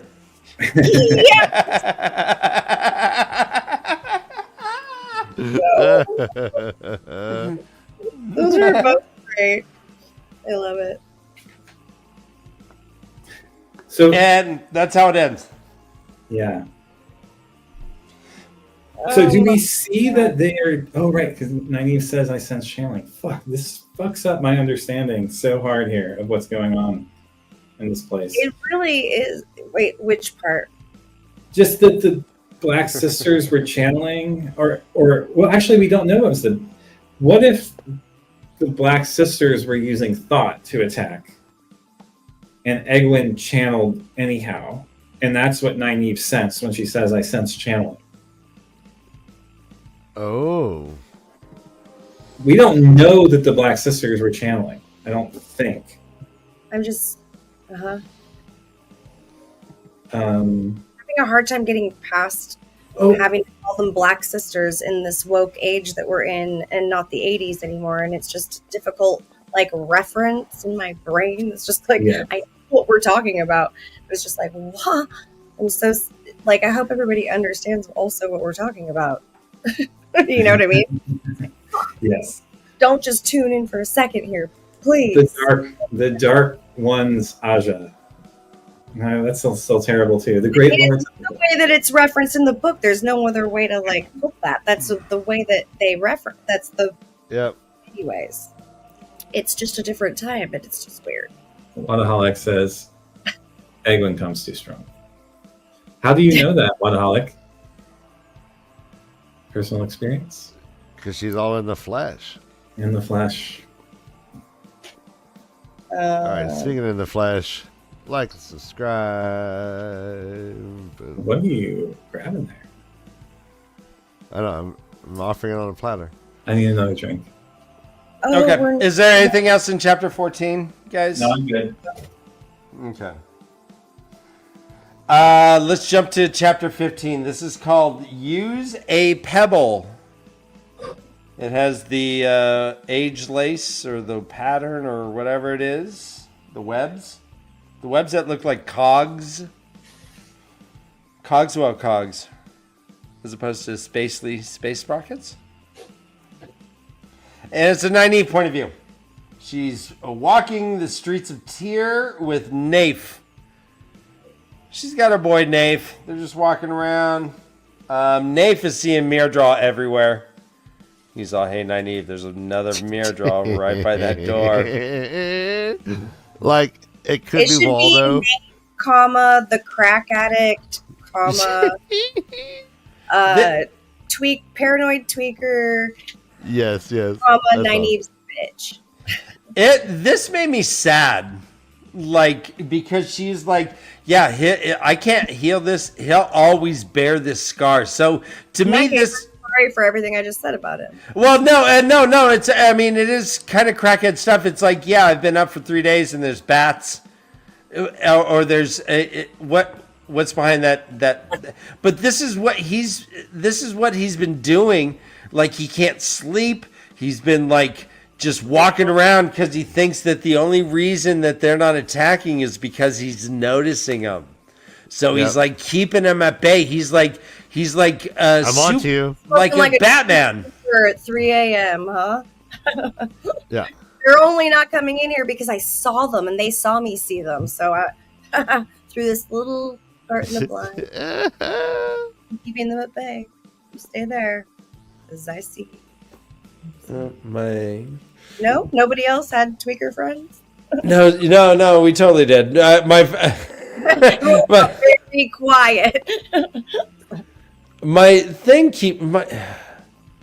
my shit keeps like being weird right now. Am I frozen right now? You are frozen right now, yes. Yeah, but your audio is fine. Okay. Your face is frozen in like a weird blur. All right. I don't understand. Very Muppet showy. Blother down. All right. It reminds me of like Rizzo for some reason from the Muppets. Right? Let me see. Oh man! All right, let me give me a second. Okay. So yeah, living with Carissa, I get to hear like live reactions to the books as she's All right. There you go. listening in the other room. The other day, she was just like. Yeah. I was on the phone with you. I go and I'm like, what's wrong? She's like, and she Fucking just takes her Taryn. earbud out and she's like, oh, nothing. Just Taryn's exhausting. So, Nynaeve and Nafe are walking to a bubble of evil. Apparently in this town, there was a ring that everything just turned to dust. Everything. Like they walk into an inn, like as they're walking on the stone, it's turning to dust. All the wood, they go into an inn. People are like all like partying, like dudes drinking, dust. They touch him, dust. Kids playing. Kids playing. Her delving, she tries to delve, nothing. No life, no sense that there had ever been life. She said they weren't corpse, they were husks. She's like, well, and Nafe's like, well, light saved their soul. I don't know. Is that what happens when like Matcha Shin or whatever? What's the one from the Ways? Oh God, yeah, that. Mashadar. Oh no, Masha. No, the Wheeze was Masha Shin. Matcha Shin, yeah. Yeah, like voice stuff. Is that what you're talking about? The voice cloud, yes. Yes, the soul cloud. Like, I wonder if it leaves behind husks. Interesting. Like, could Matcha Shin be out in the real world? Is that what happened with this? Or traveling through bubbles of evil? Sorry, Kay, what? Oh my God. Mashin Shin has always felt like intrusive thoughts to me, and I just had a terrifying thought that if intrusive thoughts actually left behind just like a husk of yourself every time.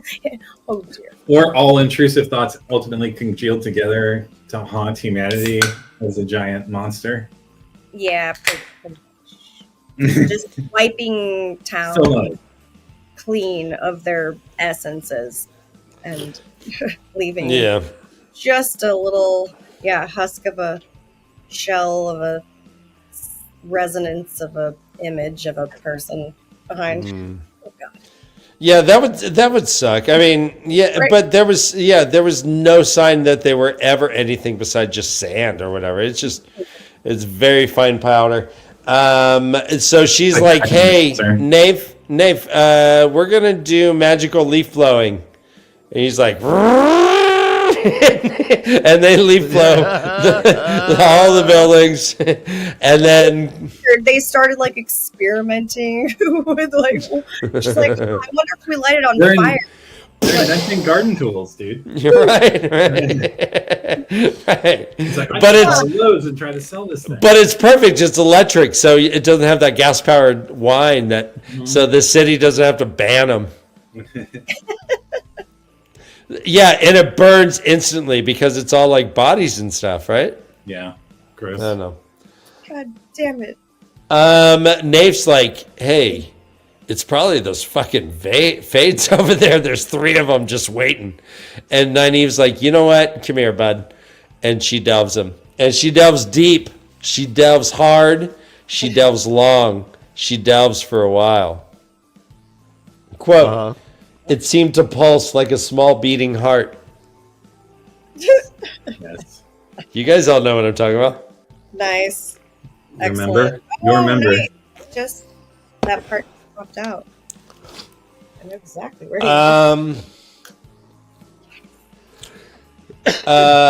Let's see. One free, it came.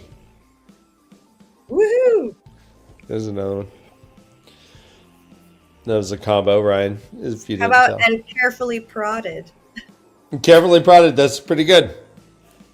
I'll give you one. I mean, if we're fragmenting sentences. She tries to do what she did to Shamalamalam. Doesn't work. Doesn't work. It just like melts away. She noticed there's like what's on his brain has little barbs or hooks. And she's like, what if I just try to boink? And she heals it, keeps it, pulls them all, and then quote, then it vanished. Naif looks around and he's like, where'd those fades go? Why would I even think there's fades? That's dumb. Wait a minute. What did Wait you a do minute. to my brain? Untangle them from the pattern. Disentangle them from the pattern. She's So- like, I think I just healed you of madness. Maybe. Okay. But she used like a spirit weave or some bullshit. It says, all right, here's what it says. She was using all 5 when she went in. She says, oddly, the darkness did seem similar to compulsion. Was that what the taint had done? Bent the men who used the one power with the dark one's own compulsion? So she carefully wove a counterweave against the madness, and it dissipated. But she's like, it should have worked. So she delved deeper. The darkness had tiny thorn-like projections. She ignored the people. Blah, blah, blah. She used weaves of spirit to pry one free. Yeah. And then she quickly healed the spot that had punctured. Yeah. I don't know which part to like focus on. You know? Yeah. Like, dude, I loved that there was like an imagery given to like the way that this is, I don't know, physically kind of, but hooking onto the brain kind of thing. It helped me to understand it better. Mm-hmm. But I don't know if that's the part I should be focusing on, or if I should be more focused on the fact that like she did this and this has never been done before, and this was like something that they didn't think could be done. And well, Rand confirms that and says, we didn't even do this back in Luz's day. Right. We were that bad at this whole thing. Did you ever see the Spider-Man that had Venom? I think it was Topher Grace. And like the Venom mask, like kind of clung and started growing on his face. It was like a blob thing, and he tried to tear it off or whatever. Nope. Go ahead. Okay. The black and white? Is that the black and white Spider-Man? Yeah, the black and white Spider-Man. Yeah. Remember when like, and then it got on Peter Parker and he became like a dick. But like that sort of like thing where it can't get off, but you can. That's what I think the taint looked like when she went in there, like that blob. Yeah. That makes sense. Yeah. Oh, it's dumb. Claw. It's dumb. I regret it all. I regret it already. I wish I seen it. I get you. An internal venomous spider brain. Got it. So, Nafe is like, oh, this is great. I got to go tell my Aes Sedai that she's gonna be stoked. And then off he goes. And then Rand shows up because Nynaeve is like consoling all the people who lost like friends who died in this, turned to dust. There were a lot of people there. There were kids. This is a tragedy. I'm guessing there's like probably 50 to 100 people in my head that died. Yeah, this was like a whole little town. Right? So not only did she clean up all the bodies, burn them all, and she's like giving out money and stuff. And Rand shows up. He's like, hey, you're caring for my people. You're the best. Thanks. Rand's like, yeah, this is my fault. I should have already been kicking his butt. And instead, he's just like sniping innocent people. And this is shitty. I should be fighting him right now. Rand said he would do this to the entire world. He stirs. The longer we wait, the more he destroys what remains. We can delay no longer. And she's like, you know what, Rand? I kind of buy it. And he's like, good. Go tell Egwene. Convince her. She doesn't like me. He's like, and he says, don't let them ruin you, Nynaeve. I love this. I love this too, yeah. Yeah, he pretty much says that your passion is a part of you. He's like, I wouldn't have it any other way, more or less. He says, I would not see you become another, quote, perfect Aes Sedai with a painted mask of a face and no care for the feelings and emotions of others. She says, to be an Aes Sedai is to be calm. And he replies, to be an Aes Sedai is to be what you decide it is. It's like, Moiraine cared. Be like her. Don't get weird. He said, I would like it very much if you came back. I understand you got to go, but please come back. I need you. I need you at Shire Ghul. I need you when I break the seals. I did it wrong before. I need you. And someone else. I'm not sure who. And she says, I'll be there, Rand, and felt like proud. She delves Rand. She's like, before I go, let me delve you. Oh, go ahead. I was just going to say, like, going back to the madness thing, like before I get too far away. So the taint was basically like a true power spell that sat on top of the one power. Is that how we think about it? Honestly, I don't know. I have underlined things and questions about this part because, like, part of this that brings up some confusing shit. I think along the same lines is like, what the fuck is the light underneath of the wounds in Rand's brain that seems different than dude that she was just in, right? Like, Nath. Well, the dude that she was just in has madness from the taint. Okay, but then like there's this white radiance, like which I think is their quote goodness. That's the goodness of the male channelers underneath. Wait, what? Isn't it like the goodness of the male channelers? Like how Zen Rand now has this aura of glowing light, instead of an aura of glowering dark that he had when he was tempted by the true power. Now he has this aura of light, and I assume that light was just the same thing, but we're seeing it in the other male channelers. It's their like holiness, right? But I didn't see that described in Naif's brain, and also I'm confused as to. I don't know. I have a few. I don't know. There's Rand is the only one who's holy, then, right? I mean, but wait, what? Holy. That would imply that Rand is the only holy one. If in Nate's brain we don't see the glowing light, even though he's a male channeler, right? Does this suggest that? Oh, go ahead, Kay. What is the sentence? Just Josh. Sorry, Dan. Just what is the sentence? Light given form and life. That's just a sentence all on its own.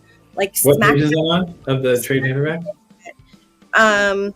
It says she stiffened. The darkness was enormous, covering the entirety of his mind. Thousands upon thousands of the tiny black thorns pricked into his brain, but beneath them, a brilliant white lacing of something. A white radiance, like liquid power, light given form and life. Yeah, I thought that was Sidene. Oh. Isn't that her visualizing Sidene within the male channeler? Okay, so and that's and I'm drawing the parallel that is the same aura of light that we see. Is now that the Sidene is cleansed, female channelers. Well, anyways, Nynaeve, who has some kind of weird ass talent to be able to untangle weaves. Yeah, her healing talent allows her to see Sidene in the same way that everyone sees Sidene glowing around Rand right now, who has the ability to see it. Which I guess isn't everyone. I shouldn't have said that. The people who witness it, who can channel, female channelers even, see Rand glowing with light now that he's Zen Rand. Yeah. I'm saying that is Sidene that they're visualizing. Their holiness, quote unquote. Yes. No, that makes a lot of sense. So, And so, does the Naif isn't glowing though? To Carissa's point. Well, I thought that was what. Isn't that she's seeing the underneath the thorns? It is glowing. On Naif? No, not on Naif. She doesn't mention it on Naif. Just on Rand. So yeah. So here's my question then. Is that Rand is the chosen one? Here's my question then. So we have this massive blob that somehow has a little barrier now between the brain and the blob, right? But the hooks are still in. Yeah. Is that blob Lews Therin? And is that why we'll no longer hear his voice because of this light barrier? Maybe. I don't know. I didn't read it that way. I was thinking about it more from the other side of every time you channel, did you get a thorn? And is that what the taint was? Well, but that would make sense. Why is it? So did Rand put up a force field between the daggers of the taint? Fuck. Okay, I see what you're saying, Dan. So is Luz Theron the Thorns? Or maybe he's like become the light of some sort, like protecting Rand from the thorns once he cleansed the taint. No, I'm theorizing that Rand cleansing the taint was putting up a force field between the Great Lord and the channeler, male channelers. Uh-huh. What if he didn't cleanse the taint? What he did was put a force field up around everyone who can channel Sidene. But Nynaeve didn't see that.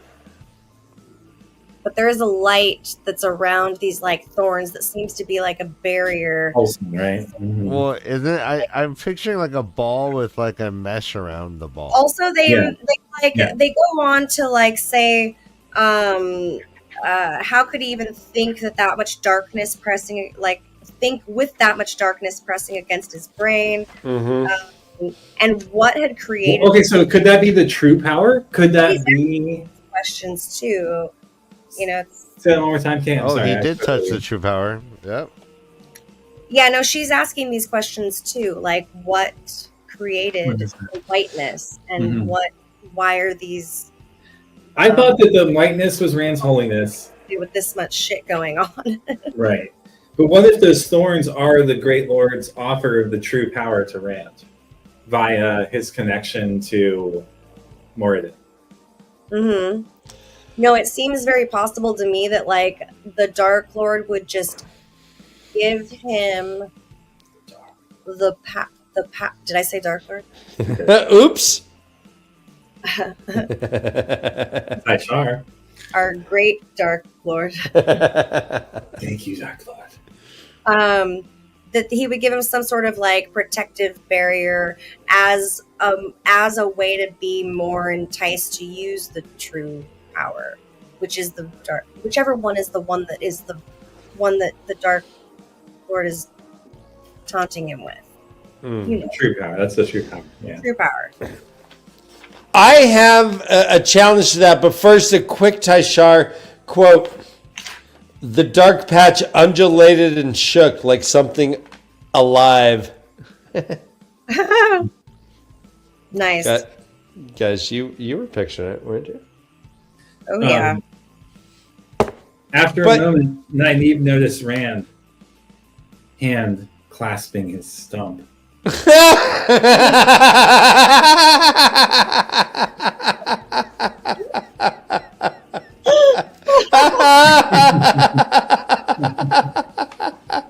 Taishar. That was funny. Here's a question I have that came to me as you guys were speaking. So it says here, thousands and thousands of the tiny black thorns pricked into his brain, but beneath them was a brilliant white lacing of something, a white radiance like liquid power. Liquid power, yeah. What in the Force do we have that looks like liquid light or liquid power? Well, I think Sidene. Isn't that what we saw when Rand accidentally channeled the mountain down on top of him and Perrin? Isn't it also like balefire, though? Oh. That is how it's described, liquid light, yeah, you're right. Yeah. Is there a connection? The positive side of balefire? Right. Bale armor? Dude, if we had a Wheel of Time video game and you could craft balefire armor, bale armor, you would be fucking unstoppable. You could have Quandar armor, I'm sure. Quillandar armor, yep. Oh man, I want to make a Wheel of Time video game now. That would be amazing. So, you know that shit, Josh? You know how to code video games? I've been watching a lot of I know the code in the back end, not the front end, but yes. You do? Oh my god. Everybody rally to get Josh to make a... I would join that. I would Kickstarter that for sure. Right? Oh my god. So be a guinea pig. I've got time to kill, Josh. Bale armor. Bale armor. So Rand talks to Nynaeve. He's like, she delves him. He's like, yeah, you tried before. No one can heal these wounds. She's like, nah, I was trying to look at your madness. He's like, you healed madness? She's like, yeah, I think I did with Nave. And he's like, Jesus, Nynaeve, you are amazing. Mm-hmm. It says, quote, the most talented of healers during the Age of Legends had difficulty with diseases of the mind. Many believed it was not possible to heal madness with the one power. She's like, it was easy peasy lemon squeezy. I'll heal the others before I go. So she does imply that the black daggers are the taint. She says, I'll heal the others, Narishima, Flynn at the least, before I go. All of the Ashaman probably have at least a hint of this taint on their minds. Mm-hmm. Mm-hmm. The daggers are the taint. Yeah, so I wonder if it's like... Okay, well... Oh, okay. Hang on, I'm second-guessing myself. I'm having third thoughts. Not second thoughts, but third thoughts. So... Overseers, click the bell, then you know, get notifications when we're when we're gonna go. I see. Oh, I see. The Dusty Wheel just finished. Oh, it's so good to see you joining us after the big show. Oh, Iris Bear's here too. I love it, Ryan. So yeah, I know. Go ahead. You made me lose my thought, Dan. I'm sorry. We're fighting the good fight, Dan. Are we?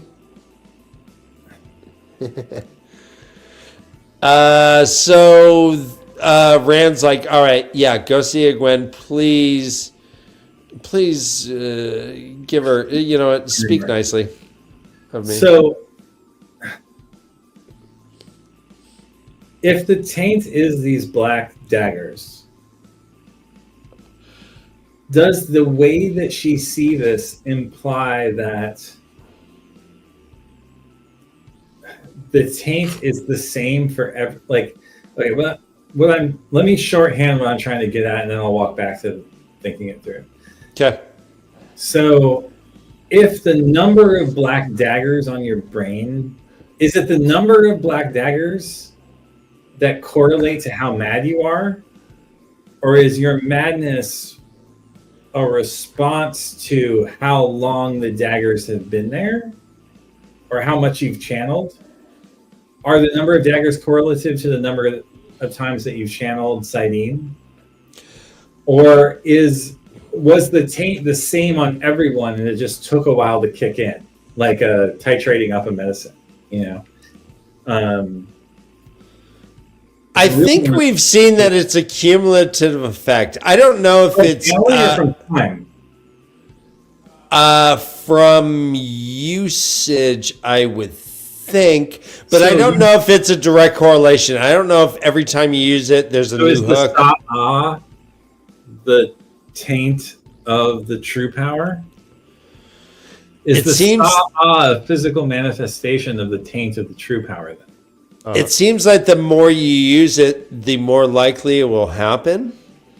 Because we know that Moradin just has a stripe of fast moving black particles moving across it. Yeah. But we don't know if that's madness. Yeah, but yeah. It is. I'm just saying. So I'm drawing a parallel to that the sahow increases exponentially, or linearly, let's say, with the amount of true power you use. Did the taint increase linearly with the amount of one power that you use as a male channeler? And if so, then that does imply that whatever the shield is something that Nynaeve and Rand created when he cleansed the taint. He didn't actually remove the taint. He put up a barrier between the taint and the channeler's brains. No. The barrier doesn't seem to exist in Nafe. The madness still exists, and the taint, the damage that was done was still existed. I think that implies that the taint is this mesh of daggers and not a continue. Okay, so like in games, you have like static ability. Like, is the taint a static ability, or is it an activated ability? I think if you do not, that's a good question. If you don't channel, do you still go mad? Right. Right. If you're a male channeler who never channels, do you go mad? I think the answer is no, because it's not like latent male channelers were going mad that we know of. I mean, maybe this is happening and they just kill like everyone who's ever been insane in Ranland who's a man was a male channeler. Maybe schizophrenia in our world is the ability to use the one power, but we don't have the tools or training to do it. Okay, that's way too fucking far out there. I'm sorry. No, I dig it. Bring me back to reality. What were we talking about? We were talking about the effects, what the taint actually was. Was it the hooks and the blob? Or the light? Well, so did Rand enact a barrier when he and Nynaeve, quote, cleansed the taint, and therefore the taint is still there, and they're just protected from it? I think what Dan is saying, though, by the fact that Nafe still has the daggers in his mind, is that no. If you had the taint when Rand cleansed it, when Rand cleansed Sidene, it didn't remove your madness. Therefore, the thing is still there. It says here, the white radiance, like liquid power, light given form to life. She gasped. It coated each of the dark tines, driving into his mind alongside them. Right here, though, or is she talking about Nate? She's talking about Rand. She's like the white things drove into the tines. It says it coated each of the dark tines, driving into his mind alongside them. What did it mean? So Nafe did not have this white light protector that was accompanying. It was just the madness. It doesn't even imply it's fucking what's his face. Go ahead, Kay. No, I'm just saying, yeah. Yeah. It didn't Nafe's brain. I'm just agreeing with you. Okay. Hey. So she's like, yeah, I think I did it, and I'm going to heal all the others before I go. He's like, peace out, Godspeed, I'll see you soon. And oh, shit. Talk to me. Okay. You sound like Jansen right now. Ryan? Yeah, hit us. So I just came up with the best thing. I just thought of this. Tell me what. And No, go. You to Jansen. So if Beautiful. where does it say this?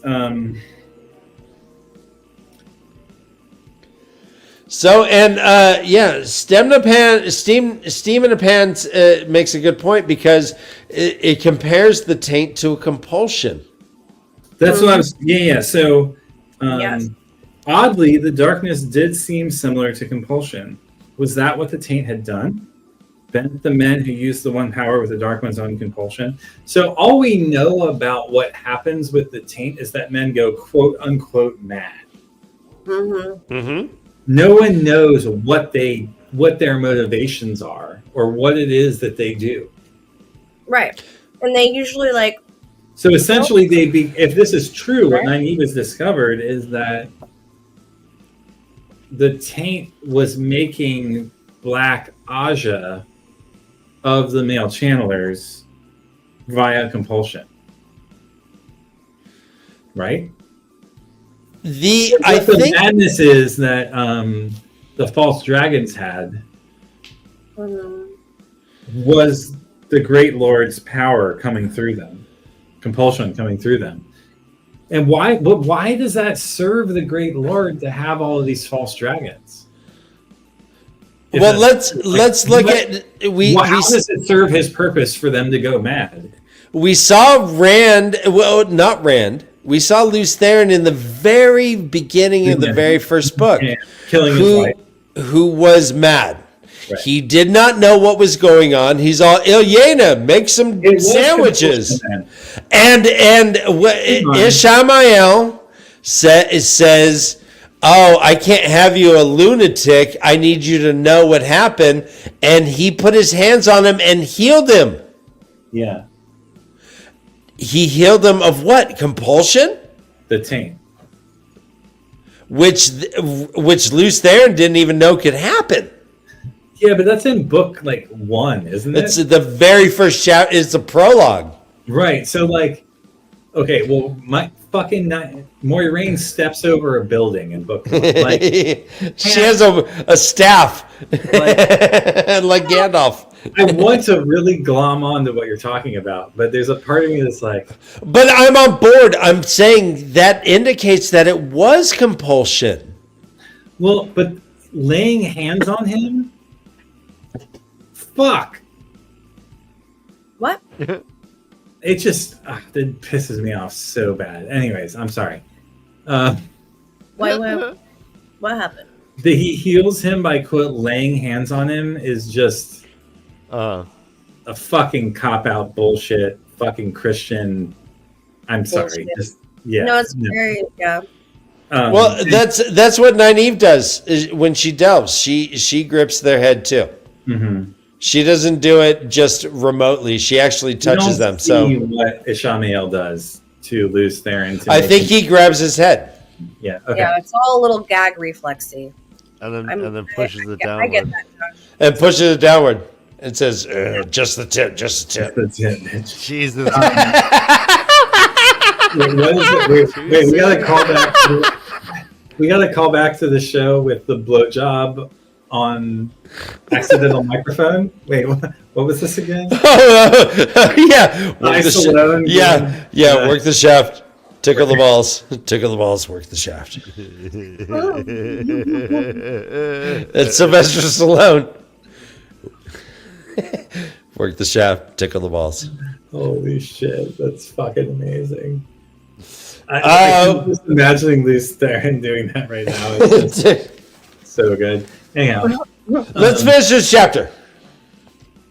Shall we? Oh, no, go ahead. Go ahead. No, I still want to talk about this stuff. No, you're good. Let's continue. It's fucking 12:10. Yeah. Ryan's got to leave. I gotta leave too. All right, so let's go. So it's Egwene. Egwene's back in Tarvalon. She's awake. The clouds are back. The food's shit. The tea is crap. She's like, yeah, I guess the land is one with the dragon. I guess Rand's kind of makes my tea taste good. She busts out like a quote. She's talking to what's her name? Sheriam? Oh no, Saren. She busts out some random quote from some ancient brown scholar and shit. Yeah, she's just badass. But they talk about essentially the Forsaken can beat the Othrod. They don't know how Masana did it, but they have 3 guesses as to how it may have happened. And although they're a little improbable, the fact remains that the Othrod is not the guarantee that they once thought. Yeah. The most probable thing that they think happened is you can do a weave where it's invisible, it's in front of your face, and they say, all right, swear on the Othrod. Do you swear not to tell the truth? And you say, yes, I swear your mother's a whore. And it says, and it just comes out, yes, I swear to tell the truth. Yes, I swear I'm going to kick you I'm going to punch you right in your vagina when this is done. You know, you can say whatever and it just comes out. Everyone thinks that you're saying the right thing, but you're not. And she's like, this is such an easy jailbreak. Yeah. We should have had some IT. Honestly, this was... We needed a Josh to come in and test security. A couple books ago. Yeah. Yeah. Would have been nice. Thanks. Yeah. Yeah. I knew they invented autotune. Mm-hmm. Yeah, like seriously, this is such a like auto-tune type. All of a sudden, you can just make it sound like whatever the fuck you want the oaths to sound like to everybody else, and that can totally work. Also, happens to be looking a little like Dark One shit. Who knew? What? Yeah, you can just say whatever. Hey, your mother's a goat. And so I guess I that they will lie every opportunity I get, but you here, I totally obey the oaths and will never lie. As We well. hear- how does this work? Like they do this, and then they tie off the weave so no one can tell that they're Right, exactly. Invert the weave, yeah. like a ward of some sort. That It says, quote, "We know that some weaves play with sound. Variations on vocal weaves are used to enhance a voice or projected to a crowd in the ward against eavesdropping. Indeed, they're used in the various tasks that we use to listen in. Complex use of the mirror of mist can change a person's voice with some practice. We were able to fabricate a variation on a weave that would alter the words we spoke. In effect, we said one thing, but the other person heard another thing entirely. It's an easy weave to develop, tied off and inverted. It hung in front of me and altered my words in a way I indicated." Talk about manipulative. It says, "We had heard her say the proper oaths, whatever, regardless of what passed through her lips." She's like, "All right, well, keep searching. Keep searching. Yeah, I know it sucks, but keep at it." We learn about Masana. Masana was a researcher. She was rejected. She was not like the top person. She was never in the cool clique. She was a realist, they said. She was someone who would rather than sitting high on a throne, she steps in and gets her hands dirty. She was never known as the most skilled or powerful, but she was extremely capable. It says, "She sounds like an Amerlin, mother. The shadows Amerlin." They're like, "Well, yeah, no wonder she set up in the White Tower. Duh." So, Egwin's like, "I'm going to be bait. Call me Sardine." One last Taishar at the very end of the chapter, quote, "She couldn't resist. Come!" Just like with the exclamation point. Nice. Oh look, come! She couldn't resist. Come! You don't say come when you come, Ryan? I thought everyone... No. Wait. No, You but don't? I cannot resist. Come, I'll tell you that much. Okay. She couldn't resist. Yeah, come! This is the way. You dirty dog. All right, last chapter, chapter 16. Anything else in chapter 15, guys? Dan, let's. Do we want to do 16 or should let's just Six- save that for next one? Oh, I know. We can sum it up in one sentence. It's paired. Perrin sucks and doesn't understand his relationship with Fail, nor does he understand who he married at all, and is completely just fucking this entire thing up for himself and us as readers because he's boring and his whole thing is just tiring. Yeah, let's Do you think that they resolve it at the end of it? And chapter 7. Yeah, let's give this a 10 minutes. 10-minute chapter, Ryan, okay? Go. Can we do it? It's a quick sum up. It's called chapter 16. It's Shanahar, and it has the locksmith thing. Yeah, blacksmith puzzle. And Fael's just walking through the camp. Camp's big. Camp's huge, actually. She's walking through different parts. She goes, talks to the quartermaster. She knows the quartermaster's taking bribes, but he's pretty good. So she just kind of lays a little bit of pressure on him, but not too much because, I mean, the next quartermaster is probably worse, right? But she kind of straightens him out and then goes to meet Perrin. Perrin is hanging out on his foot's on a stump.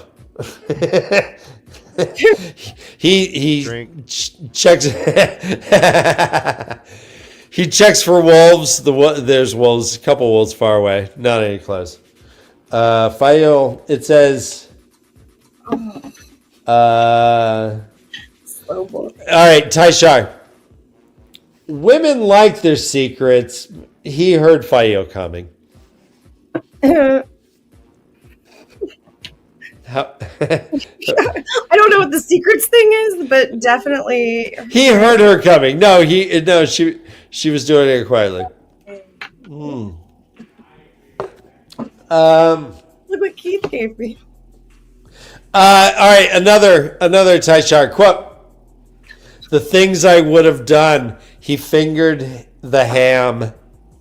Oh my gosh. Ryan, when I said he fingered the ham, what were you thinking of? A ham? Yeah. I've never referred to a body part on a human as a ham. As a ham. You fingered the ham. What? I guess you I haven't said nice hams? Nice as hands. ham hocks.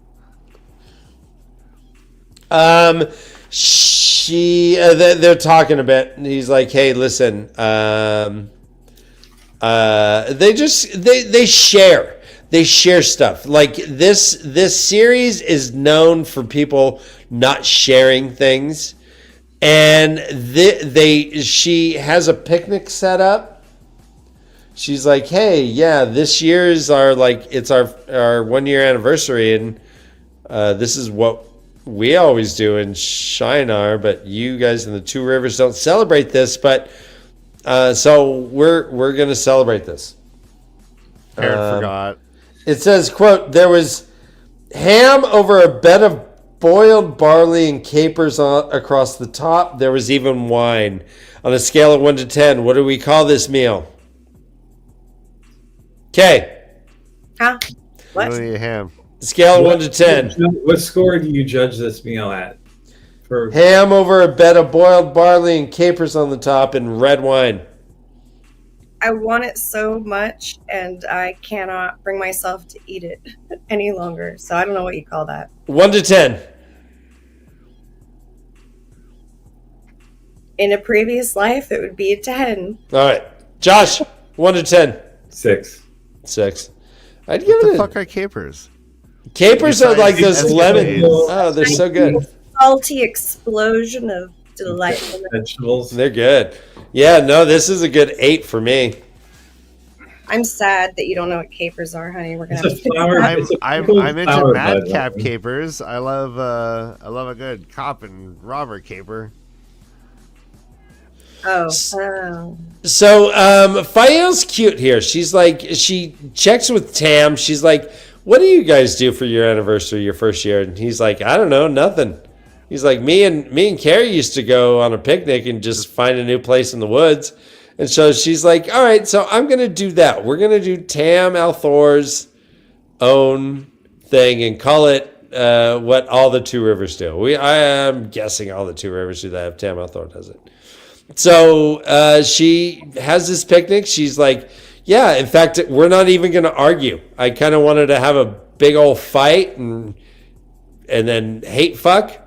But we're not even going to fight. We're just going to talk and be calm and then just reconcile nothing and still have sex.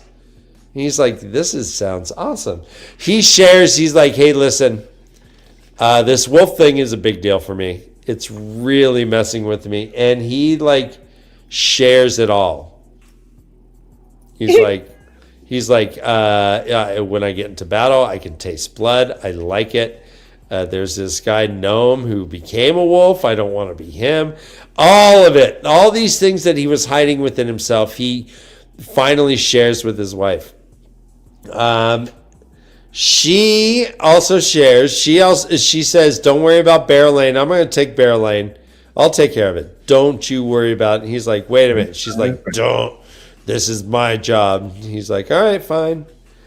And she tells him about Malden. And not everything. She doesn't really talk about Roll-On, the deodorant. Rolling with Roll-On. But the intimacy of their conversation is deep. They have connection and they desire one another again. They listened. They actively listened. They respected one another. They sat drinking wine, and when they were done, they had sex. I mean, it was the perfect night. Oh. He totally gets her too. So happy for them. It says, quote, he had Fael back truly and completely. So, Kay, do you think he is going... So your face shows your skepticism. Do you think the parent is going to become more enjoyable to read as a result of this chapter? Getting laid. Is he going to become like Rand and like just glowing? Lightened, he all of a sudden got laid. From that puss, yeah. No, I don't. Okay. I mean, I don't. I have little I- hope for Perrin at this point, but yeah. I think from here on, he's affectionately known as Red Rocket to me, or lipstick, as they might call it. Chapstick. Lipstick. So Perrin with his lipstick Yeah, no, coming out is like fucking just. and his like big move to like seduce Fael is to like finger the hammer at his side. she turns around to face him and he's like, what are you doing? Turn around. It's like What are you doing? We're wolves, damn it. Turn around. Okay, you're frozen. Can we hear you? Oh, that's an amazing freeze. I want a screenshot of this. All right, there. No, I'll pop it. Pew. All right. Dang it. Well, there's both of them are gone now, I guess. Man, they must have lost internet at their house. Well, we're almost done. All right, yeah. So, yeah, he has Fael back, and that's pretty much how it ends. I like this chapter. I know Kay struggles with this parent a little bit, but this to me was one of the healthier things I read. Yeah. It felt like Brandon Sanderson relieving Perrin of being an oaf. Well, and also, no, I disagree. I think this is him changing Fael more than Perrin. Perrin is always open to shit, but Fael is the driver of everything. And and he explains it. He's like, no. She's like, no. I'm trying to do this Two Rivers style. I'm trying to adapt to you. I'm trying to get it to listen to your love language instead of insisting you listen to mine. That's how I read it. Okay. Because what he says here is Fael left some things out. He didn't mind. Fael would be like a penned and caged animal without her secrets. That's a direct reference to him, the wolf inside of himself. He got a good hint of what she was hiding, though. It had something to do with that brotherless who had captured her, something about Fael's plans to trick the man and his friends into helping her escape. Perhaps she felt a fondness for him and didn't wish Perrin to regret killing him. That wasn't necessary. Yeah. He's like, they deserve their deaths. Yeah, so is it Perrin? I mean, I don't know. I'll give it some thought. I'll take your opinion to heart and try to look at it as Fael transforming and not Perrin changing. Did Kay's computer die? Yeah, she just came in and said right. she can't fix it right now. That's fine. Well, we're done. Yep. Yeah, she said, I decided that this night should be done in the Two Rivers way. He's like, that means that they're sleeping lots of oral. On the hillside together alone and not like in the group that they normally would do, right? Yeah, but also in her approach, perhaps, because it says, but you, husband, always seem uncomfortable when we yell. I'm very glad you've begun to stand up for yourself as is proper, but I've asked much from you to adapt to my ways. I thought tonight I would try to adapt to yours. So she was like all ready to get them all pissed off and right. And she's like, yeah. So this was a conscious, mature effort. I thought Perrin revealing to Fael the wolf dream and his fear of becoming known and his inner plight was more the transformation in the chapter. But sure. So But I think that this change would not have been facilitated without Fael opening that door. Yeah, I agree. I mean, Perrin starts to cry. Yeah. Like she says, tonight I would try to adapt to yours, and it seemed the most personal thing she could ever have given him. Embarrassingly, he felt tears in his eyes, and he pulled her tight. Yeah. I mean, isn't it Tyshar? You don't like it when people hear us scream. Wait, do it again. Sorry. Quote what? You don't like it when people hear us scream. That's great. Is there anything else in this chapter, Josh? Nope. Just how well? I mean, did you guys cover how Perrin, his big like let's have sex line is? Can we still have a reconciliation? Can we make up sex? So romantic. And she says, "I will allow it this once." What a dom. Yeah. Isn't the Wolfhead banner? Did we talk about that? How like she's trying to get him to accept the Wolfhead banner, but he won't until he's mastered the wolf inside of himself. Right, and she's like, "Why'd you burn it? It's going to be really shitty to bring that back." I'm gonna need some tact here. These are gonna have sore hands. Right. Awesome. We will cover. I don't know what chapters. I'm thinking 4 or 5, but I'll let you guys know, and we'll put it in the description next week. Okay. But yeah, this book is flying, man. This book, I mean, Nynaeva's healed madness, guys. Madness. So fantastic. Yeah. Buildings are turning to dust. We don't. What's going on in Shanchan? What's going on with who was I thinking of that we haven't heard from in a while?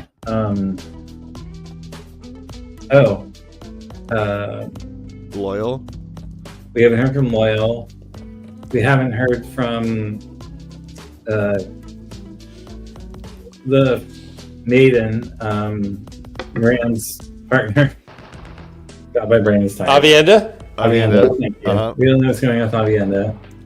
Yeah, there's a lot. She went back to the Waste to do her thing through gateways, right? Last we heard, yeah. What's she gonna show back up like? We got confirmation that Kalendor is going to be a thing, which we Oh yeah, thank you for pointing it out, Ryan. I meant to bring that up too. Yep.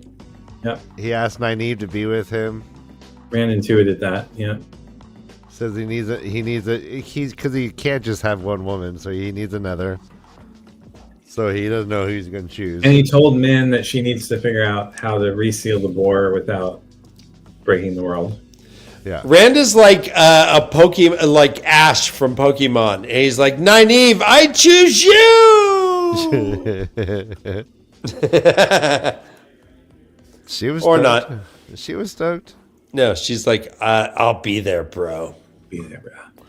Everyone enjoy the show tonight and tomorrow. Whenever you get to it, whenever you're watching this episode, we're going to be doing tons of content regarding the show as it comes out. We're really excited. It seems like it's going well. We've seen episode 1. Things are looking up. Yeah. Good night, all. Yeah, speaking of that, run to your Amazon because this is the way to leave.